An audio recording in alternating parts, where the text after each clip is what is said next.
You bastard. Didn't you know? You bastard, Didn't you know that you can't cuss anymore? It's real. Wait, really? Yeah, That's crazy. No. Well, I don't fucking care. Bold. Fuck. Fuck. Now I won't get monetized on YouTube. Yeah. Sorry. Okay, buddy. How much money will you make on YouTube? Word, it would be fine. Literally. Oh, yeah. I mean, jackal. you know, okay, apparently you can use the C word. You just can't use it to refer to like. Anybody? Yeah. That makes sense. Oh, You yeah. just kind of. Yeah. This one. I found Wait, out boy. that the music software I use has made mixes. So now That's crazy. I get to use like hour-long mixes of a type of music that will probably shift into something that is going to be awful. So we'll see. Because the music is very varied on here, and so I worry that I'm going to play something and it's going to be super sad, and then it's going to like... If it happens, it's a moment of levity. It's funny, you know. Yeah. It's true. All I need Oh, I saw that 19. You bitch. Big balls. Today You're getting we the have bad rolls out. 4. I am getting. God, I have am getting four. the bad rolls out of the way. What the hell? Today we do have 4. Oh. That is true. And this We is have so. 4. This is so sad. Alexa, Despacito. Alexa, give me Despacito. Alexa, give me Despacito. Just give me Despacito.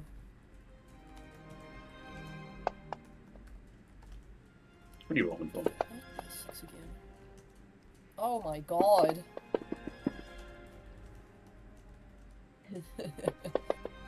Despacito. Despacito. What? Despacito. Despacito. Wanna. I can't speak Spanish. It would be horrifically offensive if I tried. I can speak Swedish, barely. Yeah. That's cool. Yeah. What's it called? I know very basic phrases. Oh fuck, that flew all the way over there. I'm trying to think. I wish that I knew the term for Dungeons and Dragons. I do not, though. Yeah. What Oh, is the let's Spanish see. version of Dungeons and Dragons? I Seffi. don't know. Seffi, lock it. C and Ellie. No. No, have you been told? Speaking of Sephi, have you been told Sephi's like headcanons for how can't languages? Oh, Kovoch yeah. is canonically Quebecois. Yeah, Kovoch is Quebecois French. Or yeah, that's how Orcish sounds when he speaks it, and that's fucked up to me. But that means I can quote my favorite TikTokers when I say tablecloth. Quebecois. It's so funny. Yes. Hold on. I'm gonna DM you, Sam, because I do not think I could say this on stream. That's so fair and reasonable. I also would want you to be cautious. So if I were to draw Kovoch, Pregnant. No, please. Oh my god. I want to draw him happy. That would be out of character, and I would berate you for it. I would berate you for it. That's No, I'm More kidding. or less wild. so than the last drawing I proposed. I'm not a crazy fandom, like, you know. I'm not one of those people in the fandoms, you know, where they're like, you have to abide by the canon representation, otherwise I'll kill you. And it's like, no, I'm not gonna do that. Well, most fandoms were like when I was like 14. Literally. Yeah. That's what But they're yeah. still like today. Is Kovoch pregnant? Stop talking. Fucking Pregante meme. Stop talking. Pregnante. You know what's really weird is without Bubble being here, we're still symmetrical. Yes. Unfortunately. Yeah. But we're not symmetrical in spirit. It's true. Shout out Oh to my God. Bubble, we miss you. Shout out to Bubble. I'm sorry that you're. Shout out to Bubble. Shout out to Bubble, come Bubble. home. Kiss They're in you. Japan. I like do that thing Yeah, where dox I like, him. hit my chest and then like peace sign. Japan's a pretty big country. It's a pretty small country. I think there's like 2 people in it. One of them is Oh, Bubble. that's crazy. Who's the other one? One of them is Bubble. And the other one is Goro Majima from the Yonkers or Like a Goro Dragon series. Hideo Kojima's also there, but we don't. He's there. No, I was gonna he's say in Hollywood. Araki, which was fucking the creator of JoJo. Man, I guess there are like 4 people there. No, Goro Majima from the hit game series Yakuza / Like a Dragon. Game. Okay. Okay. If I get a 1, someone will die. Oh, that was close. Okay, anyways. Oh, fun What's fact, up? gang! I've just got the hiccups. That's super cool. I'm sorry. You're Get okay. over it. You I'm gave it. Oh, sorry. interesting how that works. Just get over it. Hey, Sam, what is the shape of that one country? I think Rome conquered it at one point or another. I don't know, actually. It's Italy, and it's a boot. I was gonna say. That is it. I was gonna fucking say, like, the first thing that came to mind was Italy because it was the shape of a boot, and I was like, oh, that's a fucking stupid answer. It's Italy. The fact that I genuinely It's couldn't way fucking above. tell what you were talking about either It's is the funniest part. It's Italy, and it's a boot. Yeah, Oh, thanks, he got the boot. I get it. Yeah, now you're getting Thanks, it. Shasta. So, I went to college. Mm-hmm. Oh, okay. I actually think I need like a carbonated drink or I'm gonna die because my hiccups are killing me. So I'm gonna get that. It'll take 2 seconds. Then go do that One. and smile. 2. It's okay, Kovoch. You can leave. I know you hate me and you want me dead. But Okay, well, see, depending on how the conversations go, right? yeah. Kovoch might snap a little bit. Oh boy. I wrote my But- down. Yeah, at everyone, but Yeah. that will only happen if there's a specific level of emotional manipulation attempted. Okay, but yeah, no, I don't think that the party would do that willingly. Exactly, that's the thing. Like I'm saying, I don't think he's gonna need to crash out, but he's ready. So I was making a joke, like, I was gonna make a joke out of character where I was gonna be like, I'm gonna put the waterworks on for this. Cassian would never. He would never. I want that to be. Oh, it's just gonna poke him in the forehead and be like, stop crying. Just flex him on the fucking forehead. Yeah, literally. Doink, Doink. Oof. doink. Pardon me.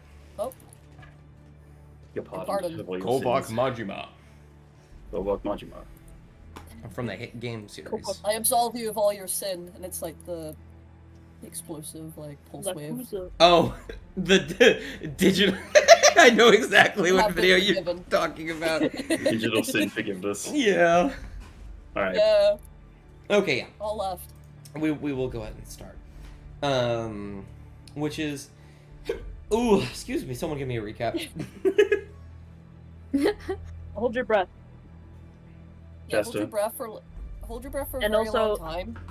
Stop then breathing drink as for like much as you 2 can. minutes. Actually, Oh. Dust, if you hiccup again, I'll give you $5.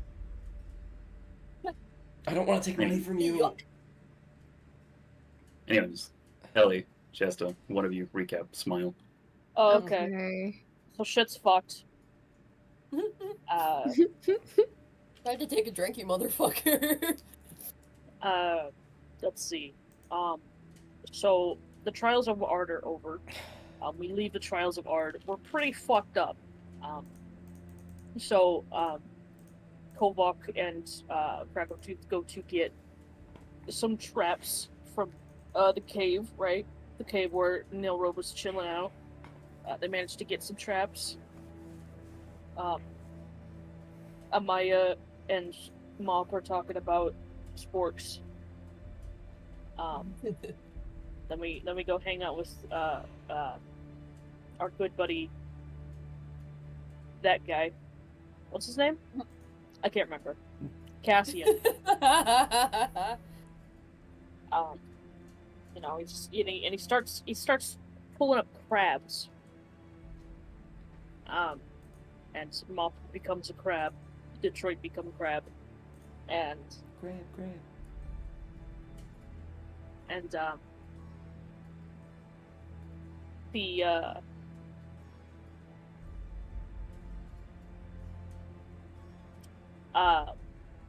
and then the boat comes and picks us up finally. Yay! It turns out that we all hate each other actually, and so Kovoch is going to leave. Unless we can try to convince him otherwise, probably not. Worth a shot. So yeah. Yeah, that's a somewhat accurate recap. I will give you a what's it called?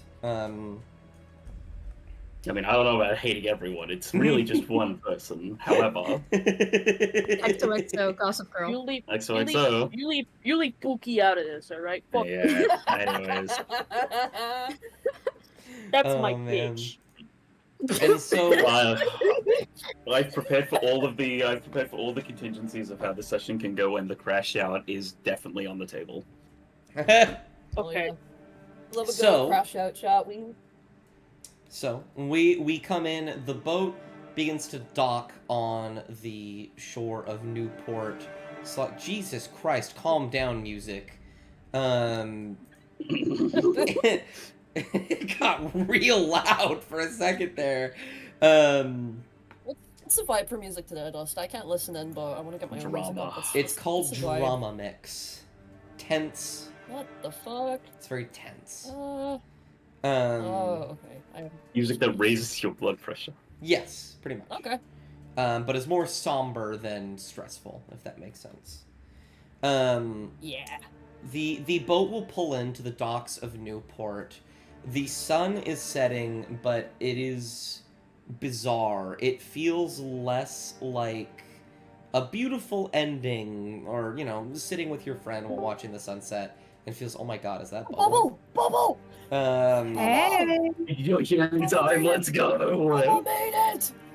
Okay. There we go. But it feels more along the lines of a... I need to put your name tag back. Nope, wrong name tag. That's for Zach. There we go. It feels more along the lines of... I don't know. I've always described this feeling like this, so tell me if you don't get it. But a Thursday in winter at 2 p.m. Yes. 100%. 100%. Yeah. That is exactly what it feels like right now, as you are pulling into the docks. It is almost dark, still quite bright, but in the next hour or so it will very quickly shift to not that. And Captain Sidarna will call out to you all to get going, so to speak. But I will leave... Mostly this is up to y'all, what happens from here. Yeah. You know that the scribe is waiting in the caravan along with Foylan on the edge of Newport near Manor Black. Or no, it wasn't that edge. It was fine. We're not gonna worry about it. And what's it called? We remember where we left. You remember where you left off. And you have the new goal of heading to the Talons, but there are things that require priority. So I will leave that. I'm just gonna open up to you all. So we haven't Kovoch? docked just yet. Like, we're almost there. If you would like that to be the case, we can do that. I honestly am fine either which way. I think. I mean, that's kind of depend. Do we want it to be that they've docked or that they're about to? Executive decision. We've docked. Yeah, they've docked. Yeah, we're docked. And the entire time while they're waiting for the ship to dock, Kovoch is already waiting above deck at the exact point where the what's it called? There's a word for it. I know But, what you're talking about. Yeah, where the boarding plank is meant to be lowered. He's waiting for it, and when the ship docks, he very, very nonchalantly just seems to get right onto it and just start walking. Motherfucker. Mop will quickly tail Kovoch just for a moment and say, Kovoch! Just a minute, please. Just a minute of your time. Cass follows Mop. Crackletooth is also following. I think Kovoch still has like he still has the heavy crossbow like slung against his shoulder, because he doesn't have a strap for it yet, so it's very awkward to hold onto at the minute. And I think he's just gonna stop. Are you for sure leaving?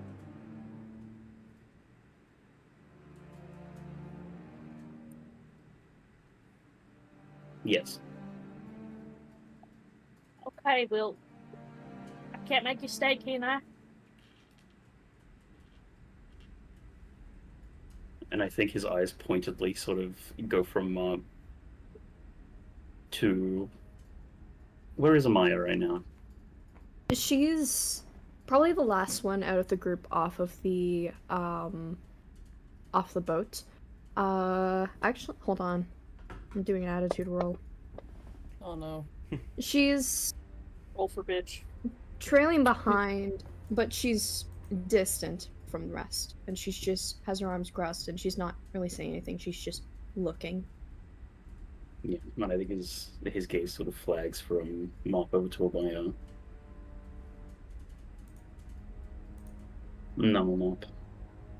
There's nothing you can do. Well, okay.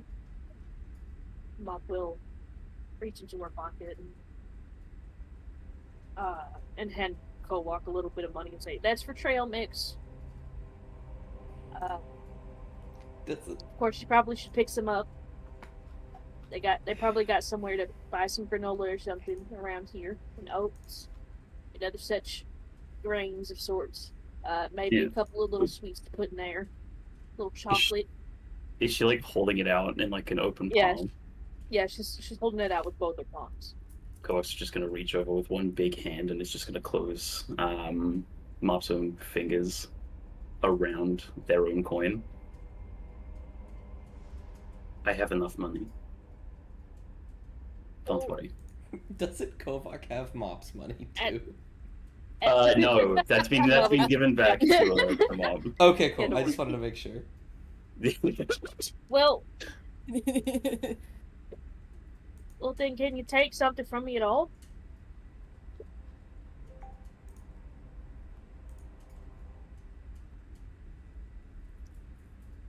And he kind of, the pause is in character. Mop will give Kovoch the potion of greater healing, or greater healing? Superior healing. Yeah. He's also going to very pointedly just say, he just waves in. Mop, no, I can't. If you need to give me something.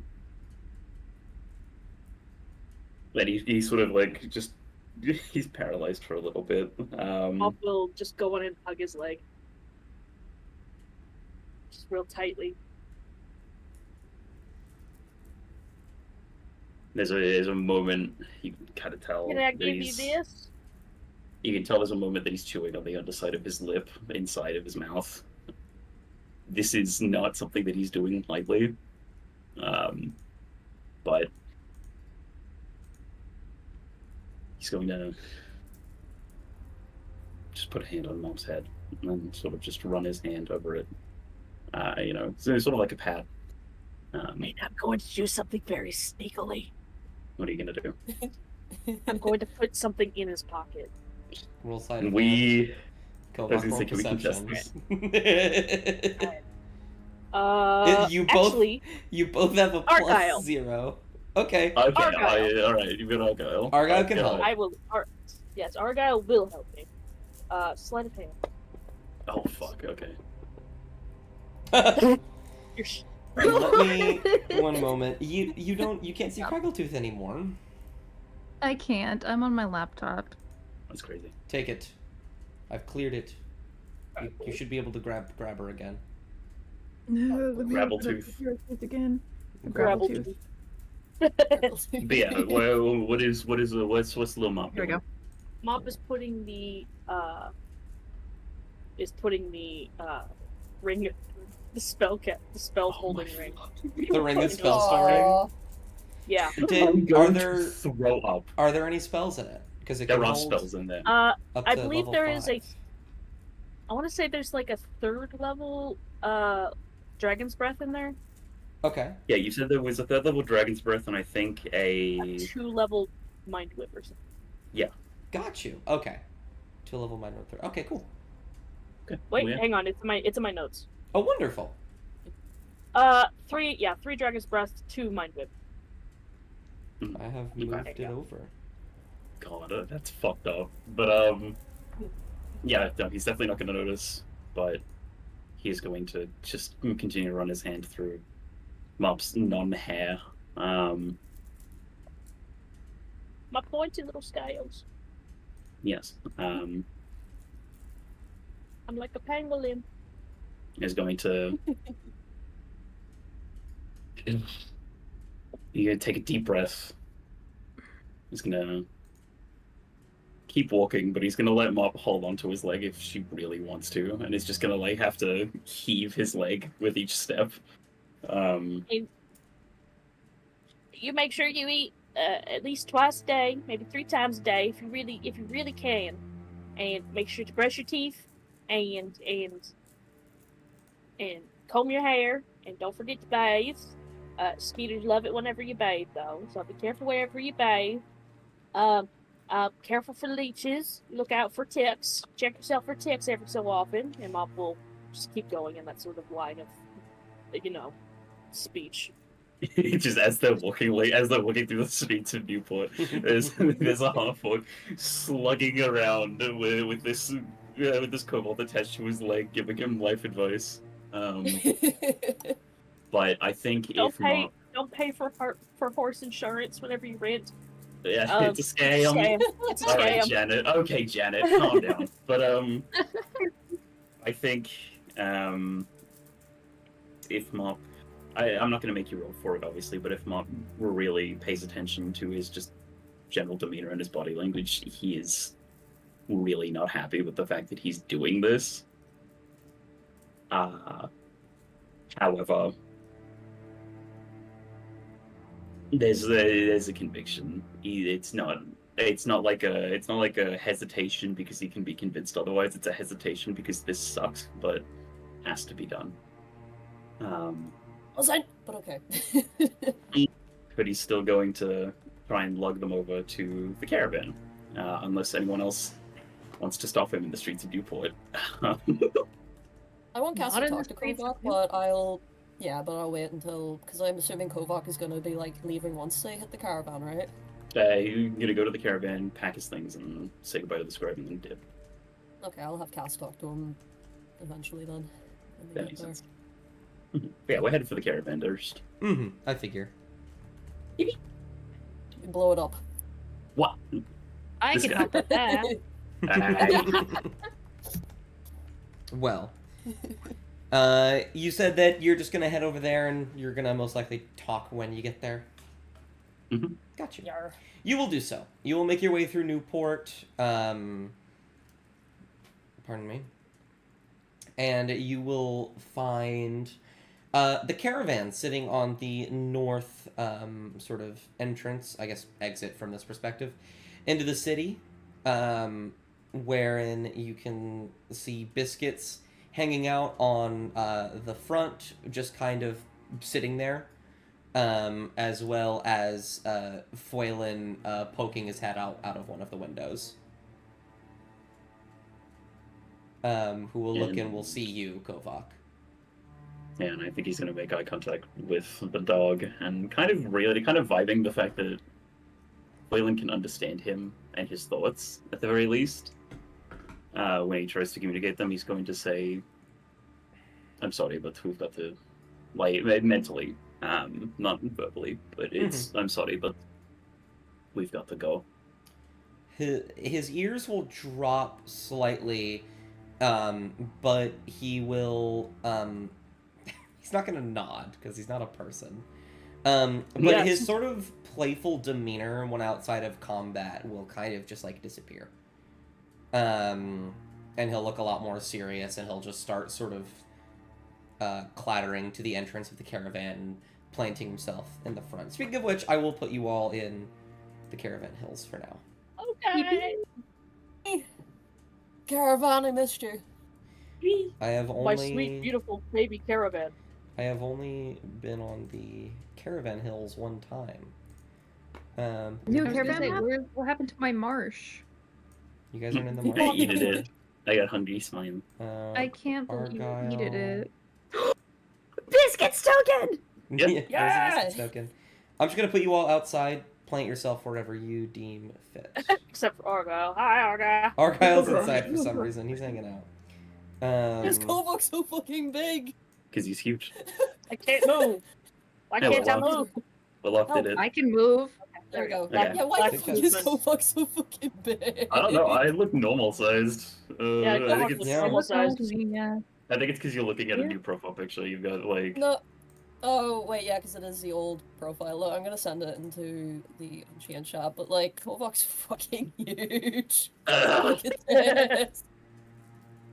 Oh. Oh, okay. Oh, that's even funnier. No, lore accurate. Not what I combo. saw. No, I'm looking at my normal self, but no, I think at this it's kind of. Did you take? You're the same size as Foilin, holy shit! Did you I was shake gonna, him off yet? I was gonna say this is probably at the point where he's going to sort of just stop and he's going to put his hand back on Mop's head and say, "Mop, please let my leg go." Okay, your mom will step back. You have a way to let us know if you need anything. And now you have to tell me something.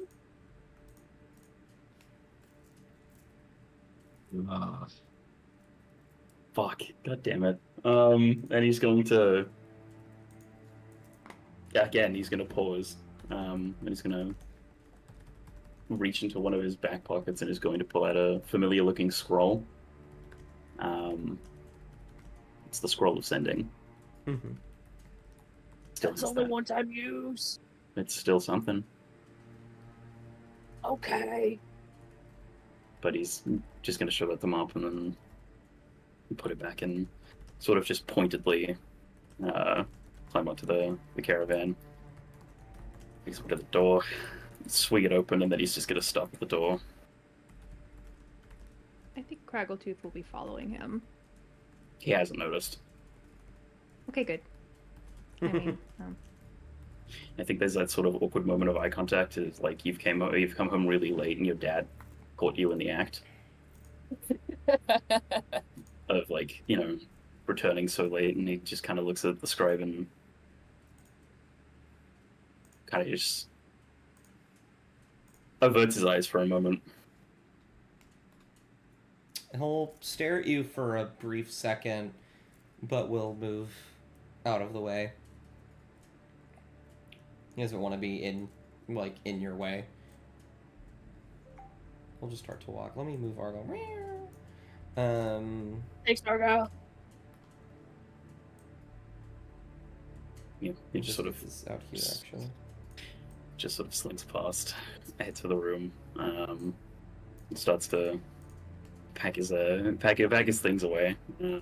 It's not too much of it and whatnot, but yeah. I think at this point, Craggletooth will come in and go over to her things as well, and start stuffing. Like she also doesn't have a lot, funnily enough. But she'll start stuffing them in her pockets, or her single pocket, actually. Damn. He's going to look over at Craggletooth. She doesn't seem to notice. If it weren't a somber mood, you could almost assume that she'd be like whistling nonchalantly. But she's not. What are you doing? And she'll pause at that and kind of like look over her shoulder at him. I'm going with you, obviously. What do you think I'm doing? There's a moment where he closes his eyes and he grits his teeth. Obviously, not all of his teeth, because if he did, his tusks would be. Anyway, you get the idea. But yeah, it's a deep breath in, and there's a deep breath out. Craggletooth, no. You can't come with me.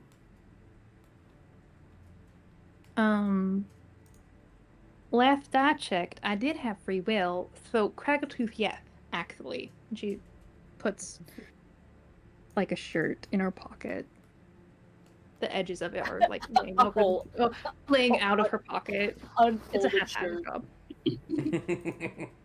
You do free will, but I have to do this myself. I can't I can't do this with anyone else. I'm sorry. I know you, at least, have my best interests at heart. I really don't know about... And he sort of trails off, but quickly, catches himself. At that, she'll fold her arms a little bit, well, not a little bit, very stubbornly, and she'll frown a little bit. And so you don't have to, like, trust. She pauses and gestures with her head towards where the others are. But I mean, you can trust me, can't you? Can you just say that? Also, I'm very capable in these sorts of things. That's why you have to stay with them.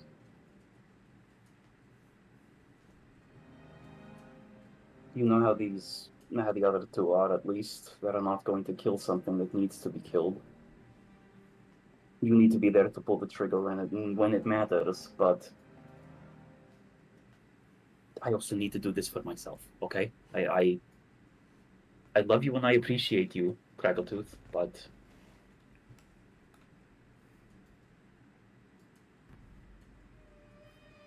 he just sort of lets the silence sit. He can't really think of anything else to say in that moment. She'll look down and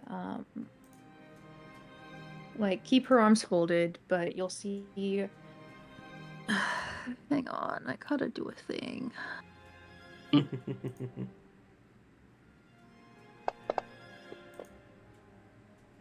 Oh, beautiful. Wait, why was that athletics? Hang on, wrong one. That would have been great, but no. For some reason, my FOV is like super tiny, so. There we go. Okay. Still really good. I know. You'll see her ears drop, slightly, and they stay there for just a moment before they kind of raise back up. You can pretty clearly glean that it's like a. She doesn't necessarily want to show everything that she's feeling, but she's definitely not pleased. And where she's standing, she'll kind of lean back against the bed and stare at the ground. And after a moment or two, she'll speak up and she'll say, "I don't want you to go."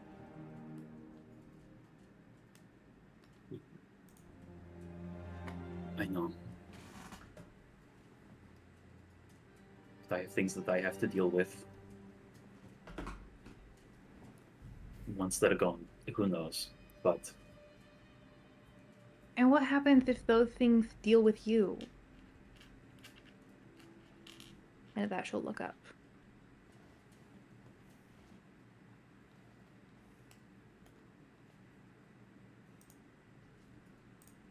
That's all the more reason why I can't have you come along. Because, Crackletooth,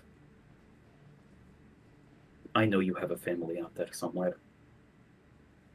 I don't know where they are. I don't know if you know where they are, but you obviously wanted us to try to find them.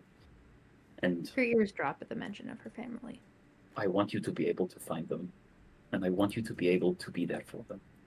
Because I tried to be there for mine. Because of them, he kind of doesn't elaborate on what he means by that, but she can probably glean that he means the fight. I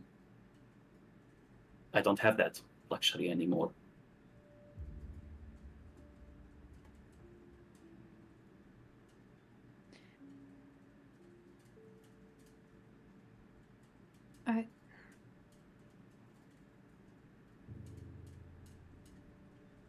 She'll start to say something, but the words will, I think, die in her mouth, and she'll just look down, and after a small moment, you'll hear a very small sniffle, and a hand will go up to wipe some snot away, and she'll kind of like clear her throat.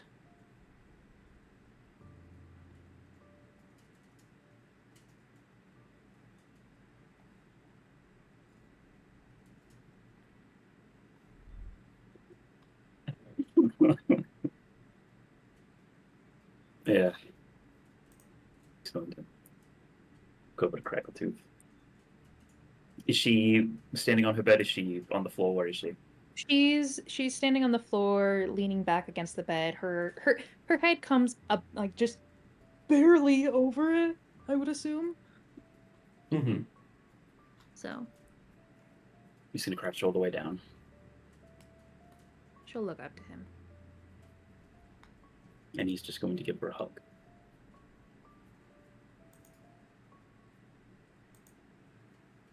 She will freeze for a moment. And he'll feel the tension in her shoulders, in honestly everything, really. And then all at once, she will basically collapse into him, and her arms will wrap around him very tightly, and he'll feel a couple of shakes and a little bit of something wet trailing down his, like, spreading through his cloak.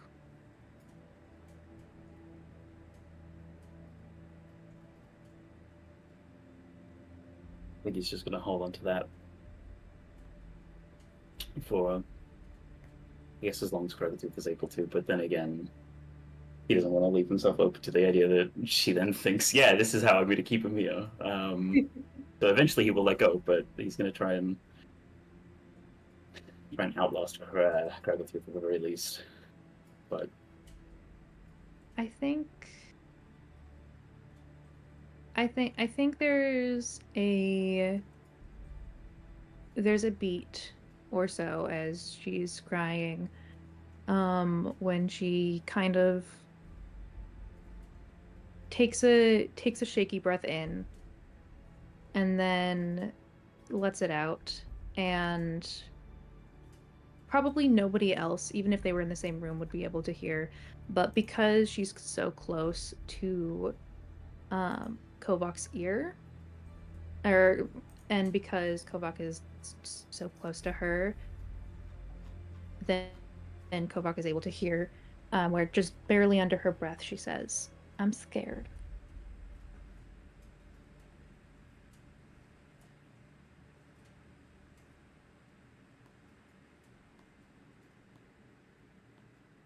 it'll be okay. You're one of the smartest and quickest people I've ever met. If anything terribly bad happens, I know that you can get out of it. Proven that to be before. But what if you can't?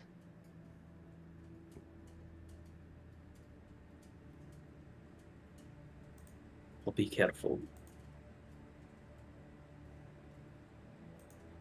Her tears come a little bit harder. I'm not as big an idiot as I was when you first met me. I'm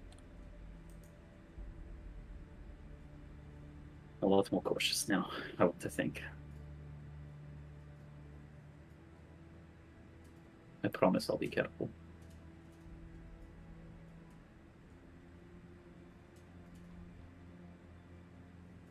She doesn't really let go of him, but she'll turn so that her head is like kind of facing him, so she can kind of see him out of the corner of her eye, and she asks, "Will I ever see you again?"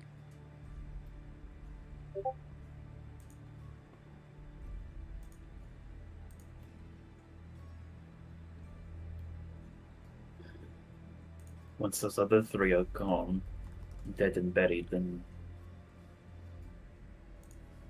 yes, you will.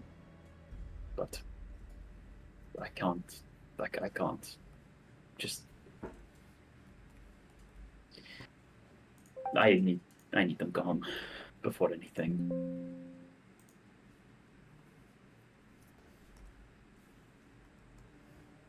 She swallows for a moment and holds Kovoch's gaze, and there's a lot of layers to her expression. I think from what Kovoch would see, it's a little bit of like there's obviously the distress, there's confusion, there's a little loss, sadness, of course, and she'll sniffle again, and then lean into Kovoch again, holding him tightly, because he is one of the closest things that she's had to family since leaving her own, basically, and especially after the trials, having someone leave is kind of reminding her just how alone she feels right now.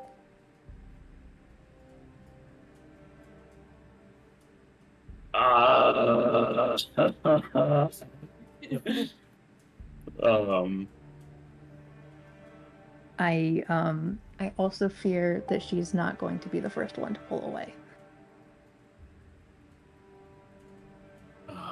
The feeling is very mutual. I think it's been sort of very well established that Krabitooth and Kovoch have a very deeper bond, of more of a familial nature. A kinship, I guess, not just because they're both green, but that helps. Yeah, it definitely helps. You know, it's an icebreaker. But he knew when he made the decision in the moment that he just needed to go, that this was going to be the hardest part. And he hates to admit when he's right in this instance, but he's right. I think he's going to let it sit for another few minutes. And is eventually going to let go when he notices that the sun's rising, right? No, it's setting. Okay.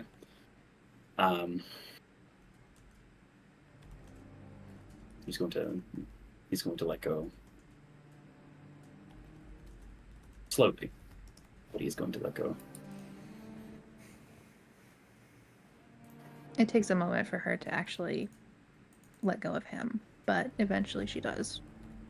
If things go terribly wrong, which I don't think they will, but if they do,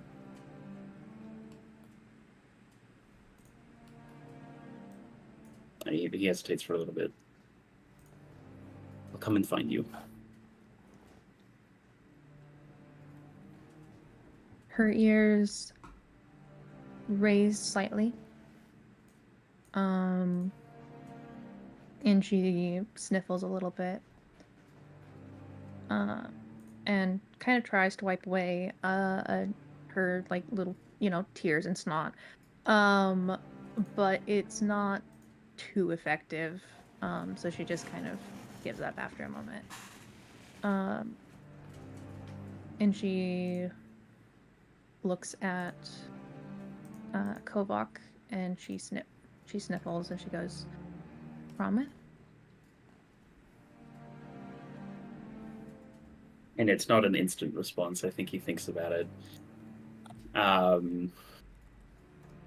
He knows that this is a loaded thing to be doing. He knows that there's probably the idea that he might not be able to have that sort of a choice, depending on how things go. But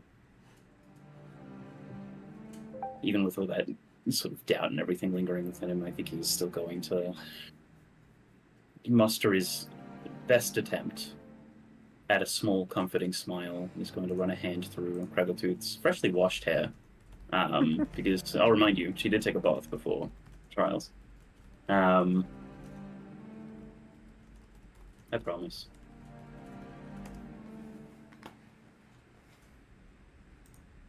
She'll take a deep breath, interspersed with another sniffle, and then hold out her pinky,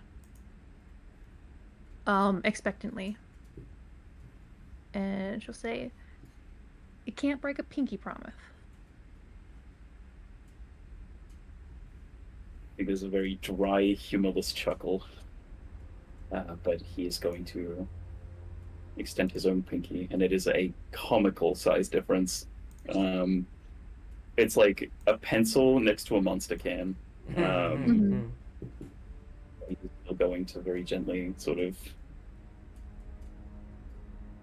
I guess, constrict isn't the word, but you know how a boa like wraps itself around? You know how a boa constricts. Yeah, like a boa wraps itself around something. Yeah, that's what his pinky does to hers. Mm. And her tiny little pinky will like wrap around whatever she can, until she kind of like, the size difference, it doesn't quite work, so she just ends up like, taking his hand, wrapping her whole hand around his finger, and she'll bob it like a handshake once or twice, and then nod, kind of moving back a little bit, or moving to the side, and wiping at her face again. Gonna miss you.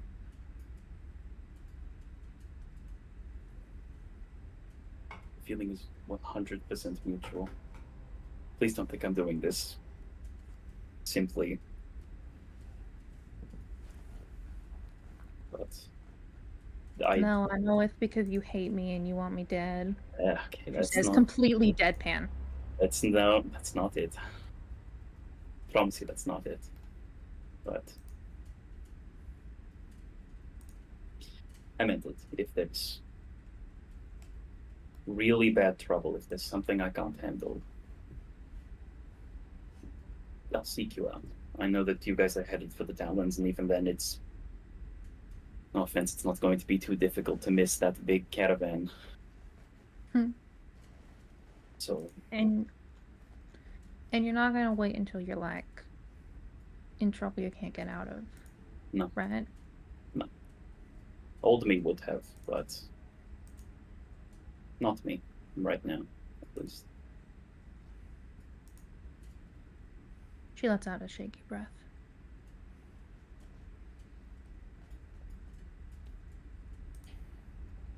He's straightened himself up, back over, finish sort of packing the last few things into that big, giant fuck-off backpack that he has. But he is very pointedly going to leave the hunting traps in the caravan, and whatever is in the armory, which I believe is just his set of chainmail that he's put on the display. I think right before he like packs the last thing in and moves to leave, she's gonna tug his shirt a little bit, the very bottom, the hem, if you will. He's gonna look to it. And she's gonna roll me a perception.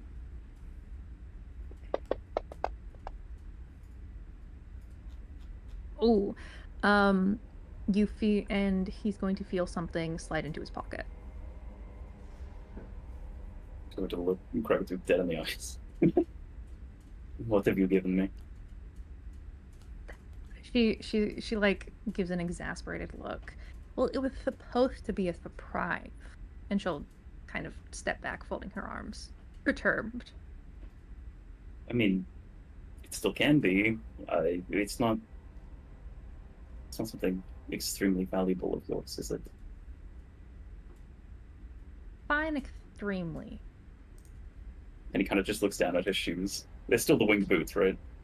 Oh yeah. Okay, yeah.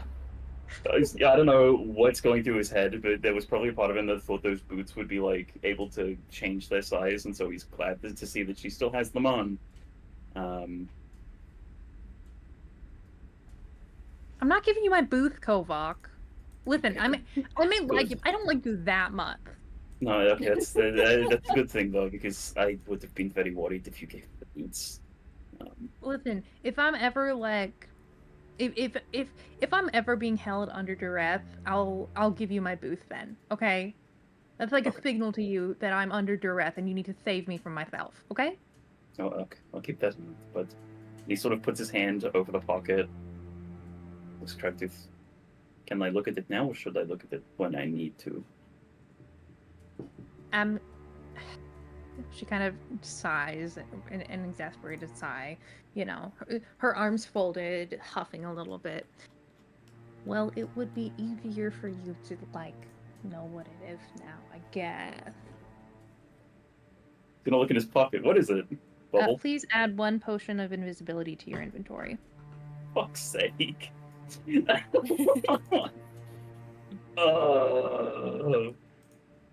Okay, I don't think they have the actual item, but I'll add a thing in the inventory that just says potion of invis. He's gonna just. I think he's going to look at it and sort of just double take. Evening, Bard. Anyway, he's going to open his mouth to say literally anything, but then he's also going to remember that Krebitooth is still, without this, one of the sneakiest people he's ever met. And he's just going to close his mouth and say, okay. Okay. She's gonna pause for a moment and, like, kind of have a little bit of a confused face. But I had 2 of them. I did it. I forgot about that. Well, anyways, I'll take it. I'll accept it.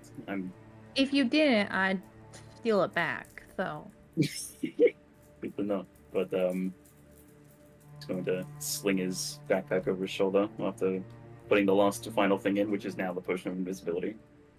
He's going to pat Krebitooth on the head and say, "I'm going to go speak to the scribe and." I'll be eavesdropping. Okay. Smile widely.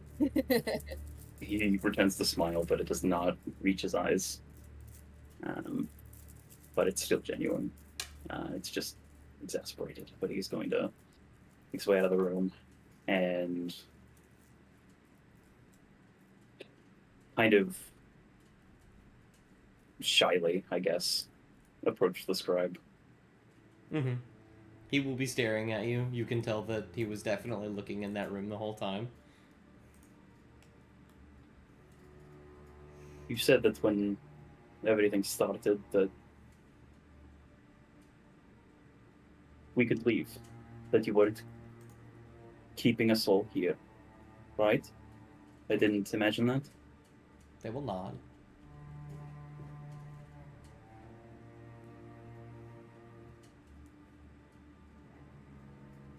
And I think it is time that I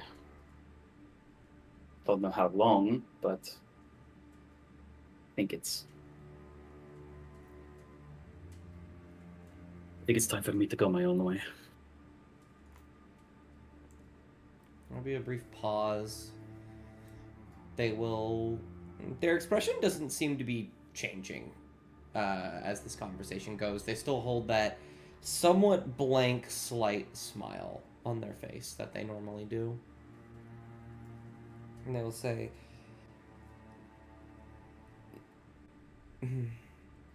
I do not need to ask why. And I do not think you would be obligated to tell me if I did. But your decision is your own. I will not harbor judgment, nor will I mourn for too long.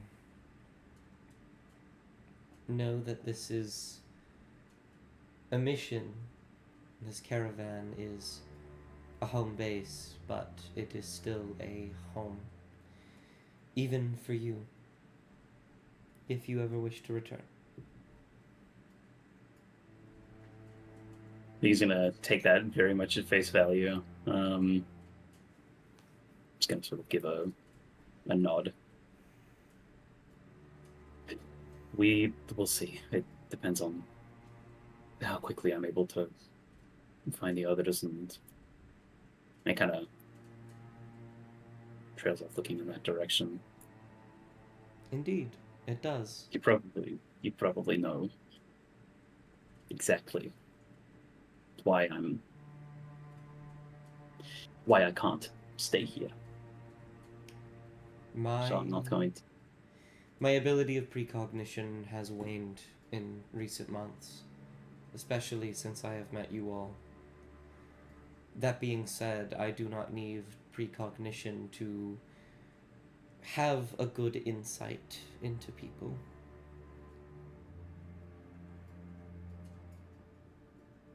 It's a single nod of his head again, and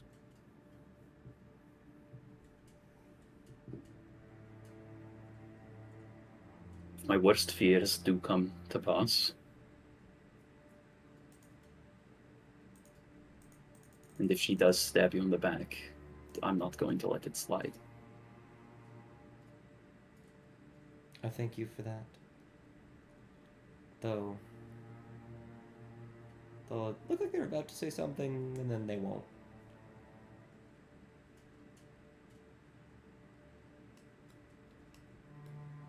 He's not going to narrow his eyes or anything, but he is going to sort of just let his eyes linger on whatever the hell that was. I think right now he's a little bit too caught up in his feelings or anything to try to see into it. He'll just shake his head.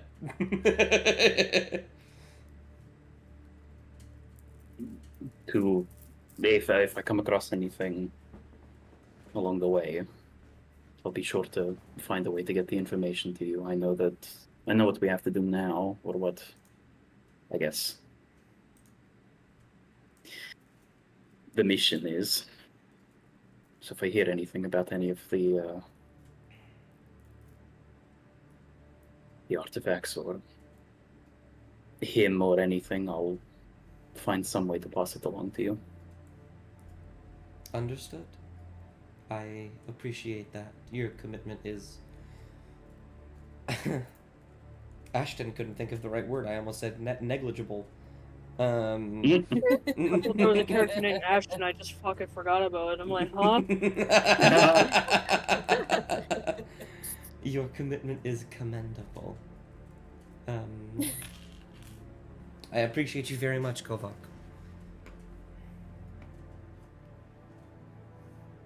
Good to know that someone here does, and not just any sort of nods back towards where Graggletooth is. Where Graggletooth was, she could be somewhere else for all he knows. He wouldn't know. I think Graggletooth is like peeking, peeking out out from the door, and as Kovoch looks back, he'll see her mouth close, as if she was about to say something, but then stopped. Most likely in protest of the Bubble is blanking on whatever you just said. Yeah, that one. Yeah, but Well, Kovoch, I am... In all of my years, one fact has been made very apparent to me. Retrospect is always much clearer after the fog is dissipated. I am certain you will be fine. Comforting to hear from you. And for what it is worth, I'm not leaving because I don't trust you. you were actually one of the very first people here that I found I could trust. And the fact that you're not trying to keep me here, the fact that you're not wrapping golden chains around my neck helps. Because I know you wouldn't do that. We will nod. But,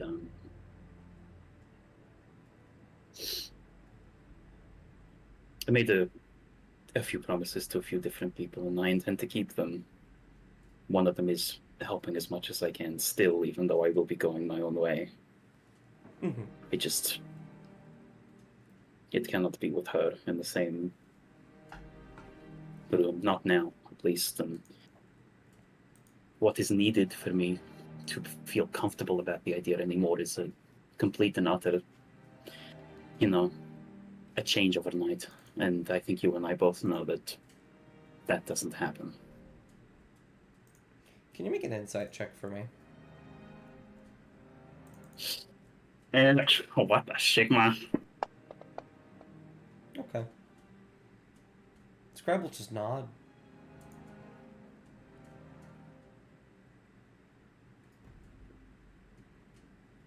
Man, we love an understanding king. Just gonna give one last deep sort of a bowing nod of the head. He's going to make his way up. Mm-hmm. Gonna make your way outside. Well, right before you come out, I'll sort of jump around to any of those. It looks like, Cassie, did you want to interact with Foylan? Or are you just waiting? Oh yeah, like Cassie was probably like going over to Foylan, like very uncertain. Mm-hmm. Because I know that, Foylan and Kovoch, they like have this sort of like bond between them. Cassian does not know like how Kovoch feels towards them at the minute, and they don't know if that will translate over to Foylan, so they've been very like cautious to say go over to Foylan, like just to check on him. Yeah. But they are waiting for Kovoch. Roll animal ending or insight. Okay. I think they're both the same for you. But Are they? they are. Animal jandling. Are. I'll do insight. Yeah. Wolf to wolf. God damn it. Do you want to use your inspiration? Do I have inspiration? Yeah, you had it this whole time. Have I? Yeah, sure. I'll do that. Gotcha. She has to give yourself inspiration. Why didn't you do that before? Goofy. I don't know, I thought the DM does that. I thought the DM did his fucking job!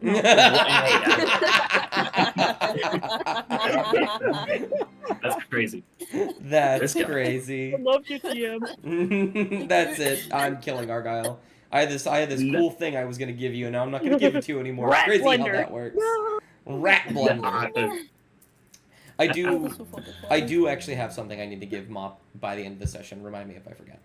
Okay. But you can kind of tell, as I mentioned before, Foylan is very playful when not in the throes of combat. And various other things. But they are basically just like a soldier. And normally in moments like this, they would be very much like willing to mess around and be silly about it with anyone, including you. And they are more or less being as professional as possible. Mm-hmm. They are not... If you like try and talk to them, they will notice you, but they will not pay you any mind. Right, okay. That makes sense. Mm-hmm. And I think... did you two want to do anything, or are you guys just waiting? Mop is just kind of hanging out next to Maya, just kind of looking down at her feet. Maya is... She's kind of just around. And she doesn't really hold much conversation or anything. She's just waiting. Gotcha. See what Kovoch does. In that case, you will walk outside Kovoch. Mm-hmm. Mop is a blubbering mess, by the way. Yeah, and I think he is going to glance sidelong at Mob. and his expression is flat. Looks him up, and there is a twinge of regret, but then he immediately shifts his eyes slightly to the right, and he's just full of every emotion that you can think. Don't even know if I would be looking his way, but I think he's going to stare at her for a few seconds, unintentionally. She's staring right at him. Her arms are crossed. She doesn't say anything. Her arms are crossed. She's kind of just waiting. Her expression, though, is just unreadable. Mm-hmm. If you want to look into that, you can, but... No, I feel like he'd be just a little too he's just set in his ways. Yeah. He's going to avert his eyes and make his way up to Foylan. But is going to be able to, thanks to his vantage point, see Cassian. And while he's like setting his backpack down on Foylan and making sure that it can like sort of be not like tied to a part of Foylan, but like tied around, sort of like a not like a saddle, a bag, but it's a weird sort of a thing. It makes sense. Yeah, kind of. But just to make it so he doesn't have to carry it all the time. He's going to look over at Cassian as he does that. When Kovoch looks at them, their like head lowers and they take like a small step back. I'm not upset with you.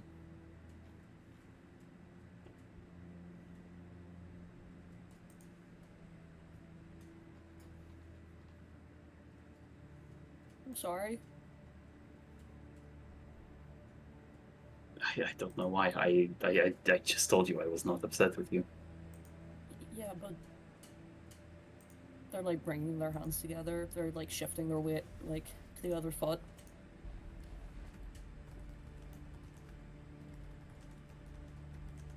I didn't mean it when I said that maybe it would be best if we all split up.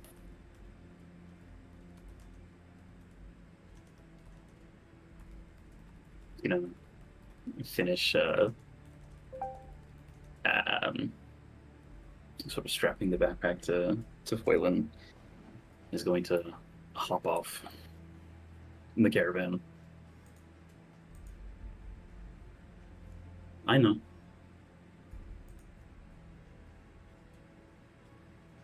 Because you're right. Probably isn't the best idea.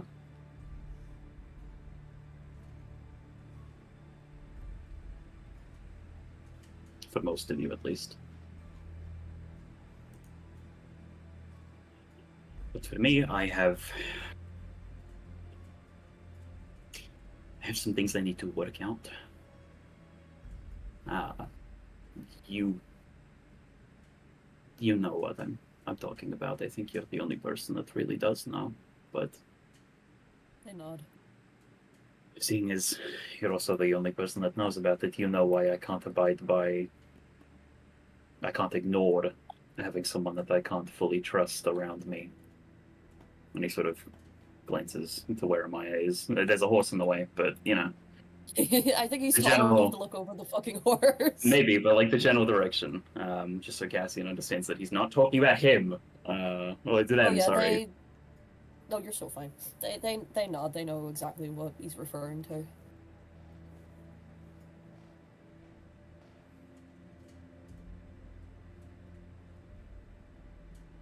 So it's just a trip then? Like you'll come back, right?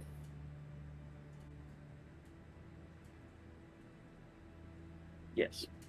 When everything is said and done, and hopefully by then things will be different. I hope in a good way. I hope that maybe she can come around and understand that, you know. Anyways, I'm not going to get into that now, but I also did promise that if things get terribly bad, that I would seek help, but You have us finish what was started. I do, and I don't want to drag all of you around with it, because you've already been in enough. Your own house was I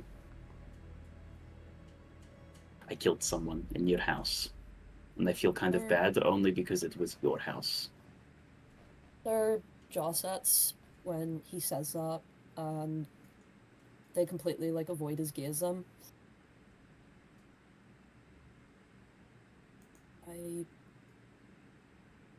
That place stopped being a home years ago. It's going to nod. A year ago.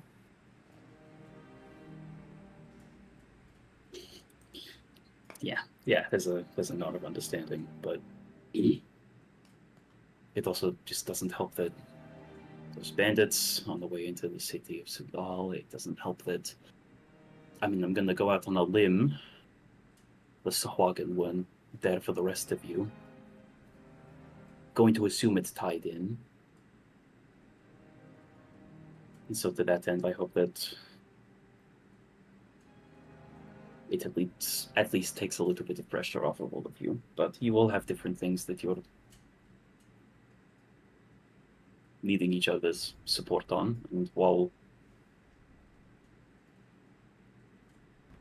I would appreciate the help, I also cannot accept the help and then also be skeptical of it at the same time. It's something that I can't do. I lost two of the only people that I've ever really, really, really gotten close to, because I put my trust in the wrong person, and for that reason, I can't do that again.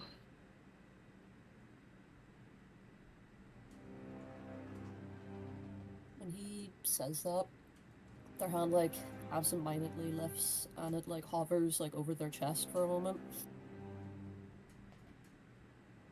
And they're gonna just nod.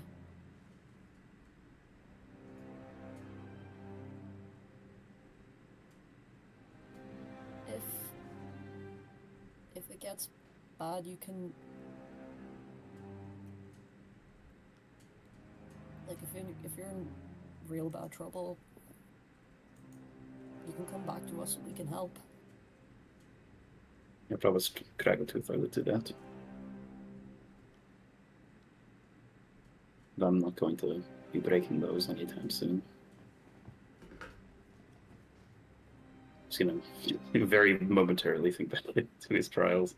But he tries to sort of just push himself through that. If she has a change of mind, if she ever actually admits that what Josiah did to us was wrong,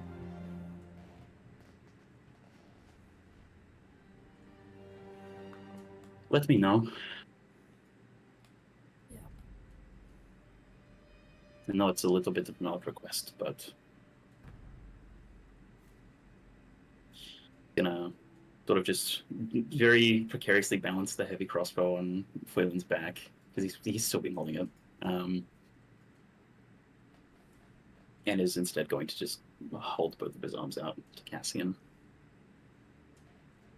They're gonna instantly, like, fall into his arms, and they're, like, grabbing onto his back, and they start, like, sobbing into his shoulder. Yeah, it's probably it's poignant to mention that part of the cape / poncho is also already a little bit wet. Thanks, Kraggletooth. Love you. The designated You're welcome. crying shoulder. Yeah, but he's going to hang out to Cassian for a minute or two, roundabout. Again, either until Cassian lets go first, or he will after a set bit of time in his head. They will let go eventually, but before they do, they're, like, gonna mutter under their breath.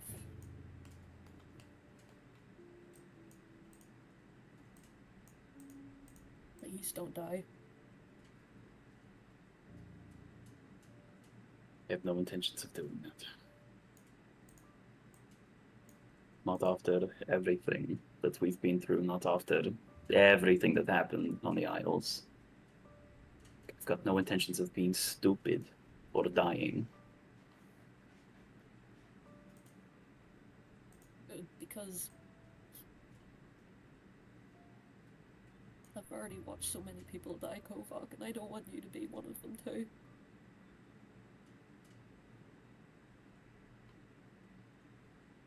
Man. Yeah. I think he's going to put both of his hands on, move both of his hands up to Cassian's shoulders, because I think he's still, like, he held onto him while he hugged him, and he's still doing that because Cassian hasn't completely pulled away yet, but just that sort of a affirming hold on his shoulders. Again, I have no intentions of being reckless. I've got the job to do and I want to see it done, and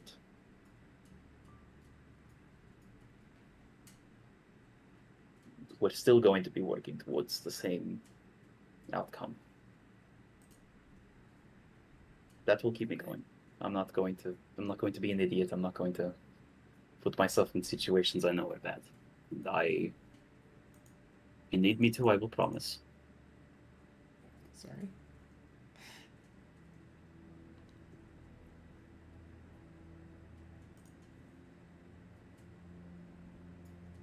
I'm sorry. It's not your fault. Still sorry for shouting at you, Kovoch. It happens. I'm guilty of that myself. But I'm not upset and I'm not angry. I'm not bitter about that.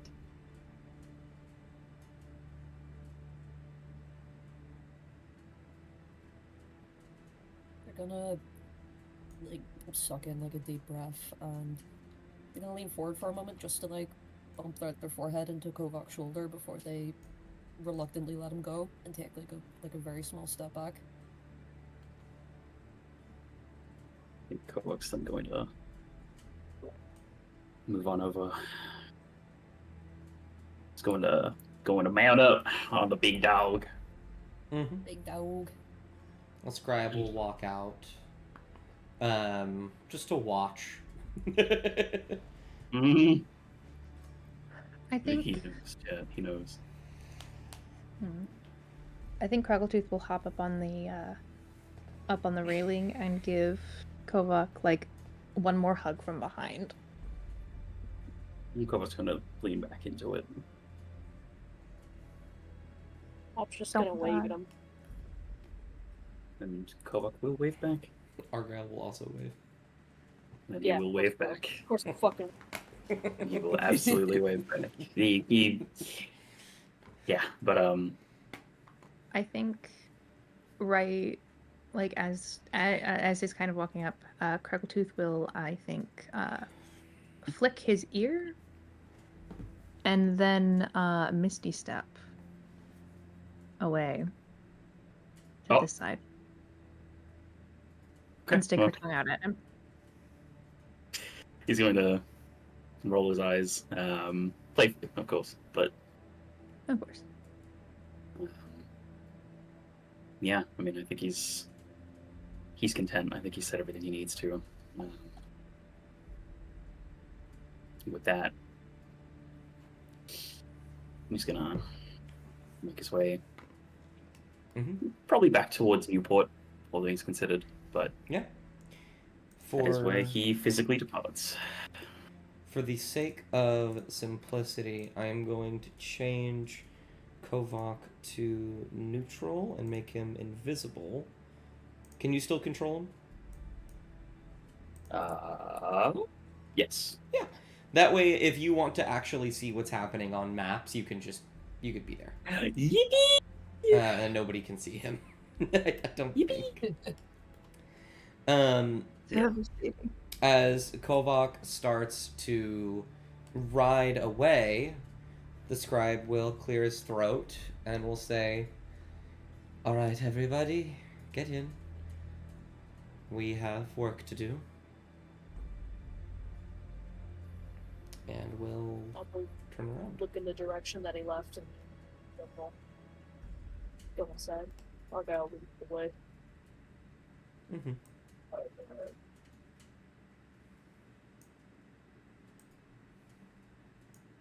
Biscuits will run up and rub against your legs and then skitter inside. Yeah. Love biscuits. Mm-hmm. Therapy cat. I think as Cass is like walking in, they're gonna like open their arms out for Biscuits to see if Biscuits will let them lift her up. No. Okay, that's so fair. I'm so sorry. Biscuits isn't gonna like deny it. You will just open your arms and then she will rub against you and then move this way. Okay, well honestly, that's better than nothing. Yeah. The I think Cass is mood, gonna... the mood of cat has to be determined by a d20. Jump up here. I guess are we going anywhere like for a little bit, or I guess it's nighttime in it? The scribe will immediately, like, once everybody is on, will start to move the caravan. Okay. Since it's about nighttime, Mom will get ready for bed, but she will take her blanket and stuff and fall under the bed. Mm-hmm. And we'll just kind of sleep down there. You all can correct me if I'm wrong, but I think tonight is a very quiet night. The scribe will prepare some food for you all to eat, for those that are willing to. But he does not talk to any of you unless he's spoken to first, and unless you wish to have any conversations, you're simply just gonna go to bed. I'm gonna have Amaya. She is more than likely gonna ignore everybody, and then I'm gonna put her right here, but she's going on the roof. Oh, okay. She will be on the roof. The roof. Wonderful. She's going on the roof. The roof. Wonderful. I think for that night, Cass is gonna like head outside, and shift to the wolf form and go for like one of their nightly runs. Sure. Absolutely. So they're gone. Is Crackletooth doing anything specific? I have something for you, Mop, and Amaya, but what about Crackletooth? Yay! Oh wow. I think. Hang on. I think Crackletooth is probably going to be sitting out on the front porch. Which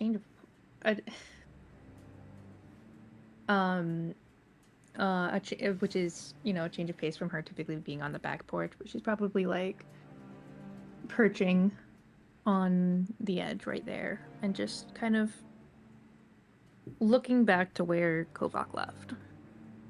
Mm-hmm. Absolutely. The night will continue onward. I'm going to change the song because it's nighttime now. I love nighttime. It's nighttime. when It is nighttime. Nothing bad ever happened in the night. That's right. And I think...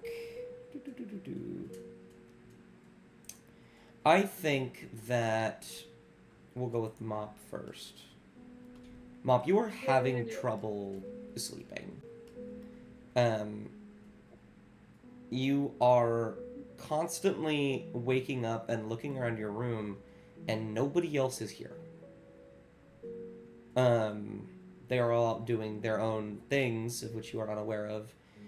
Generally, you are just kind of caught up in a lot right now. It did not pick up on the mic, I wish it did. What was that? The tavern cat. My cat just woke up and her little bell went off. Oh, I didn't hear it. Oh, she's coming. Hello. You gonna come on my lap? No, I heard that. there it is.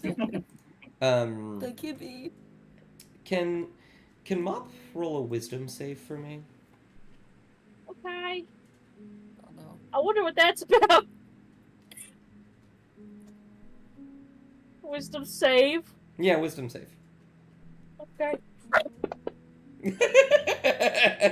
Penny? Yeah, your dog did not like that. Yeah. Um, Yeah, Penny did not like that. She fucked up my roll. Good job, Penny. You were wisdom saving for the dog. Yeah. something is picking at your brain slightly. You are upset, reasonably so, after everything that's happened. You've had probably the most stressful week of your life. Well, maybe second most stressful. I don't know. It's been Possibly. pretty bad. Entirely possible. It's been pretty bad all around. And what is Mop's... I suppose, what is Mop thinking in this moment? Well, she's thinking about Kovoch. She's thinking about the people that are at the televisions right now. She's thinking about Amaya. We're hoping Amaya's okay as well. But also, once she starts thinking about Amaya, then it goes back to Kovoch. It's a blender. It's a real blender. There is this animosity that's been built up, and Mop can't help but feel that if there was just an understanding, that things would be better. And that Mop wants to help people. Mop wants to help them do this. And something will begin to stir lightly in your pack. Mop will reach in. You will pull out the book, the Archon's analog, wrapped in leather to keep it shut. You've modified it slightly so you can open it, of course. Yeah. It is humming slightly with power. Huh. What would this about? Can I figure out why it's humming? Roll Arcana. Okay. Yippee! 19. You've heard of magical items like these in the past, where they are artifacts of great power, and yet when people get a hold of them, they aren't really what they're cracked up to be. And that is because of several wards, or sometimes back in the day, the very old days of the, oh god, I forgot, the Accordan Empire. Sometimes there was literal sentience put into these things to allow them to adapt with their user. For one reason or another. Maybe the person who made it felt that whoever used it after them needed to be worthy. Maybe the power would be genuinely too much and would just kill them if they used it while they were inexperienced. But it almost feels like there is a section of the book that is calling out to your desire to help, to understand. Okay. I guess, is it like a part of the... Is it like an actual part of the book, like pages? Yeah. Right. Mop will flip to those pages. You will open the book, and pages in which you hadn't decoded yet will become more clear to you. This arcane language that you've been adopting while reading this book and studying it are becoming more visible and understandable by you. And by reading the book, there are sections in which you begin to read aloud. And bits of the arcane language, imperceptible to most people, will begin to make its way onto your natural speech in your everyday sentences. And so, you are going to gain expertise in persuasion and deception.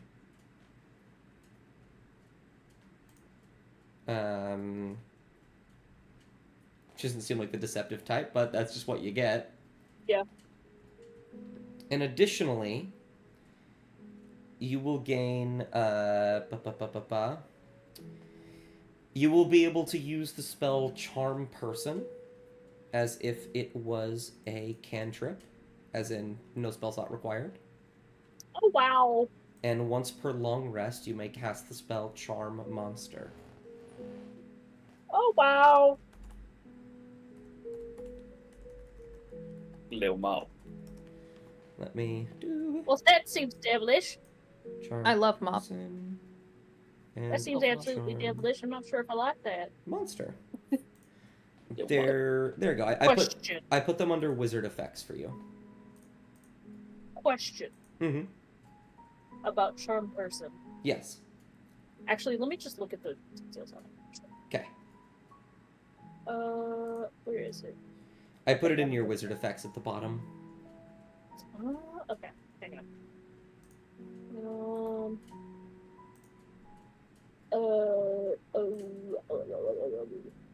Okay, it's 30 feet. Can't use it. I can't use it while sending. That would be really cool. I suppose with this sort of change of events, Mop will clear her head, kind of try her best to clear her head, and focus on what needs to be done. Yeah. At Well- least what she perceives to be done.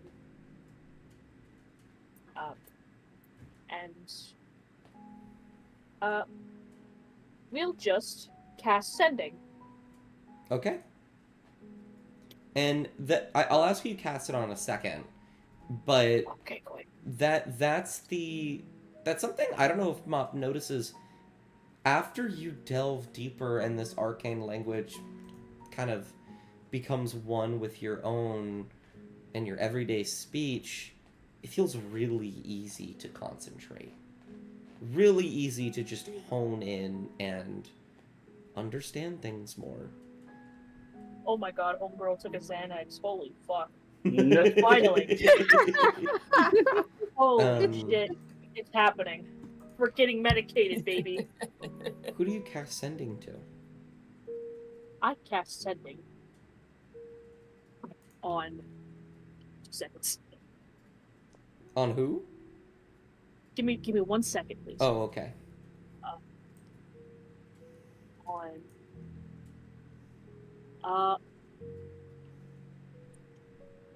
you remind me which of the Televine is the oldest? The sister, Celine. Is that her name? I'll Celine? cast it on Celine? I think it's Celine. I believe it's Should Celine. cast Televine. Sending on Celine. You made them up. I don't know what you Yeah, mean by I that. don't know. I didn't. Yeah.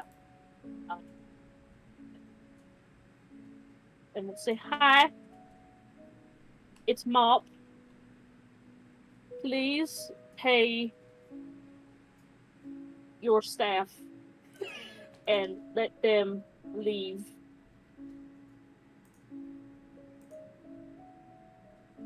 Peacefully. And I think that's the end of cast. That's the end of Sending. Okay.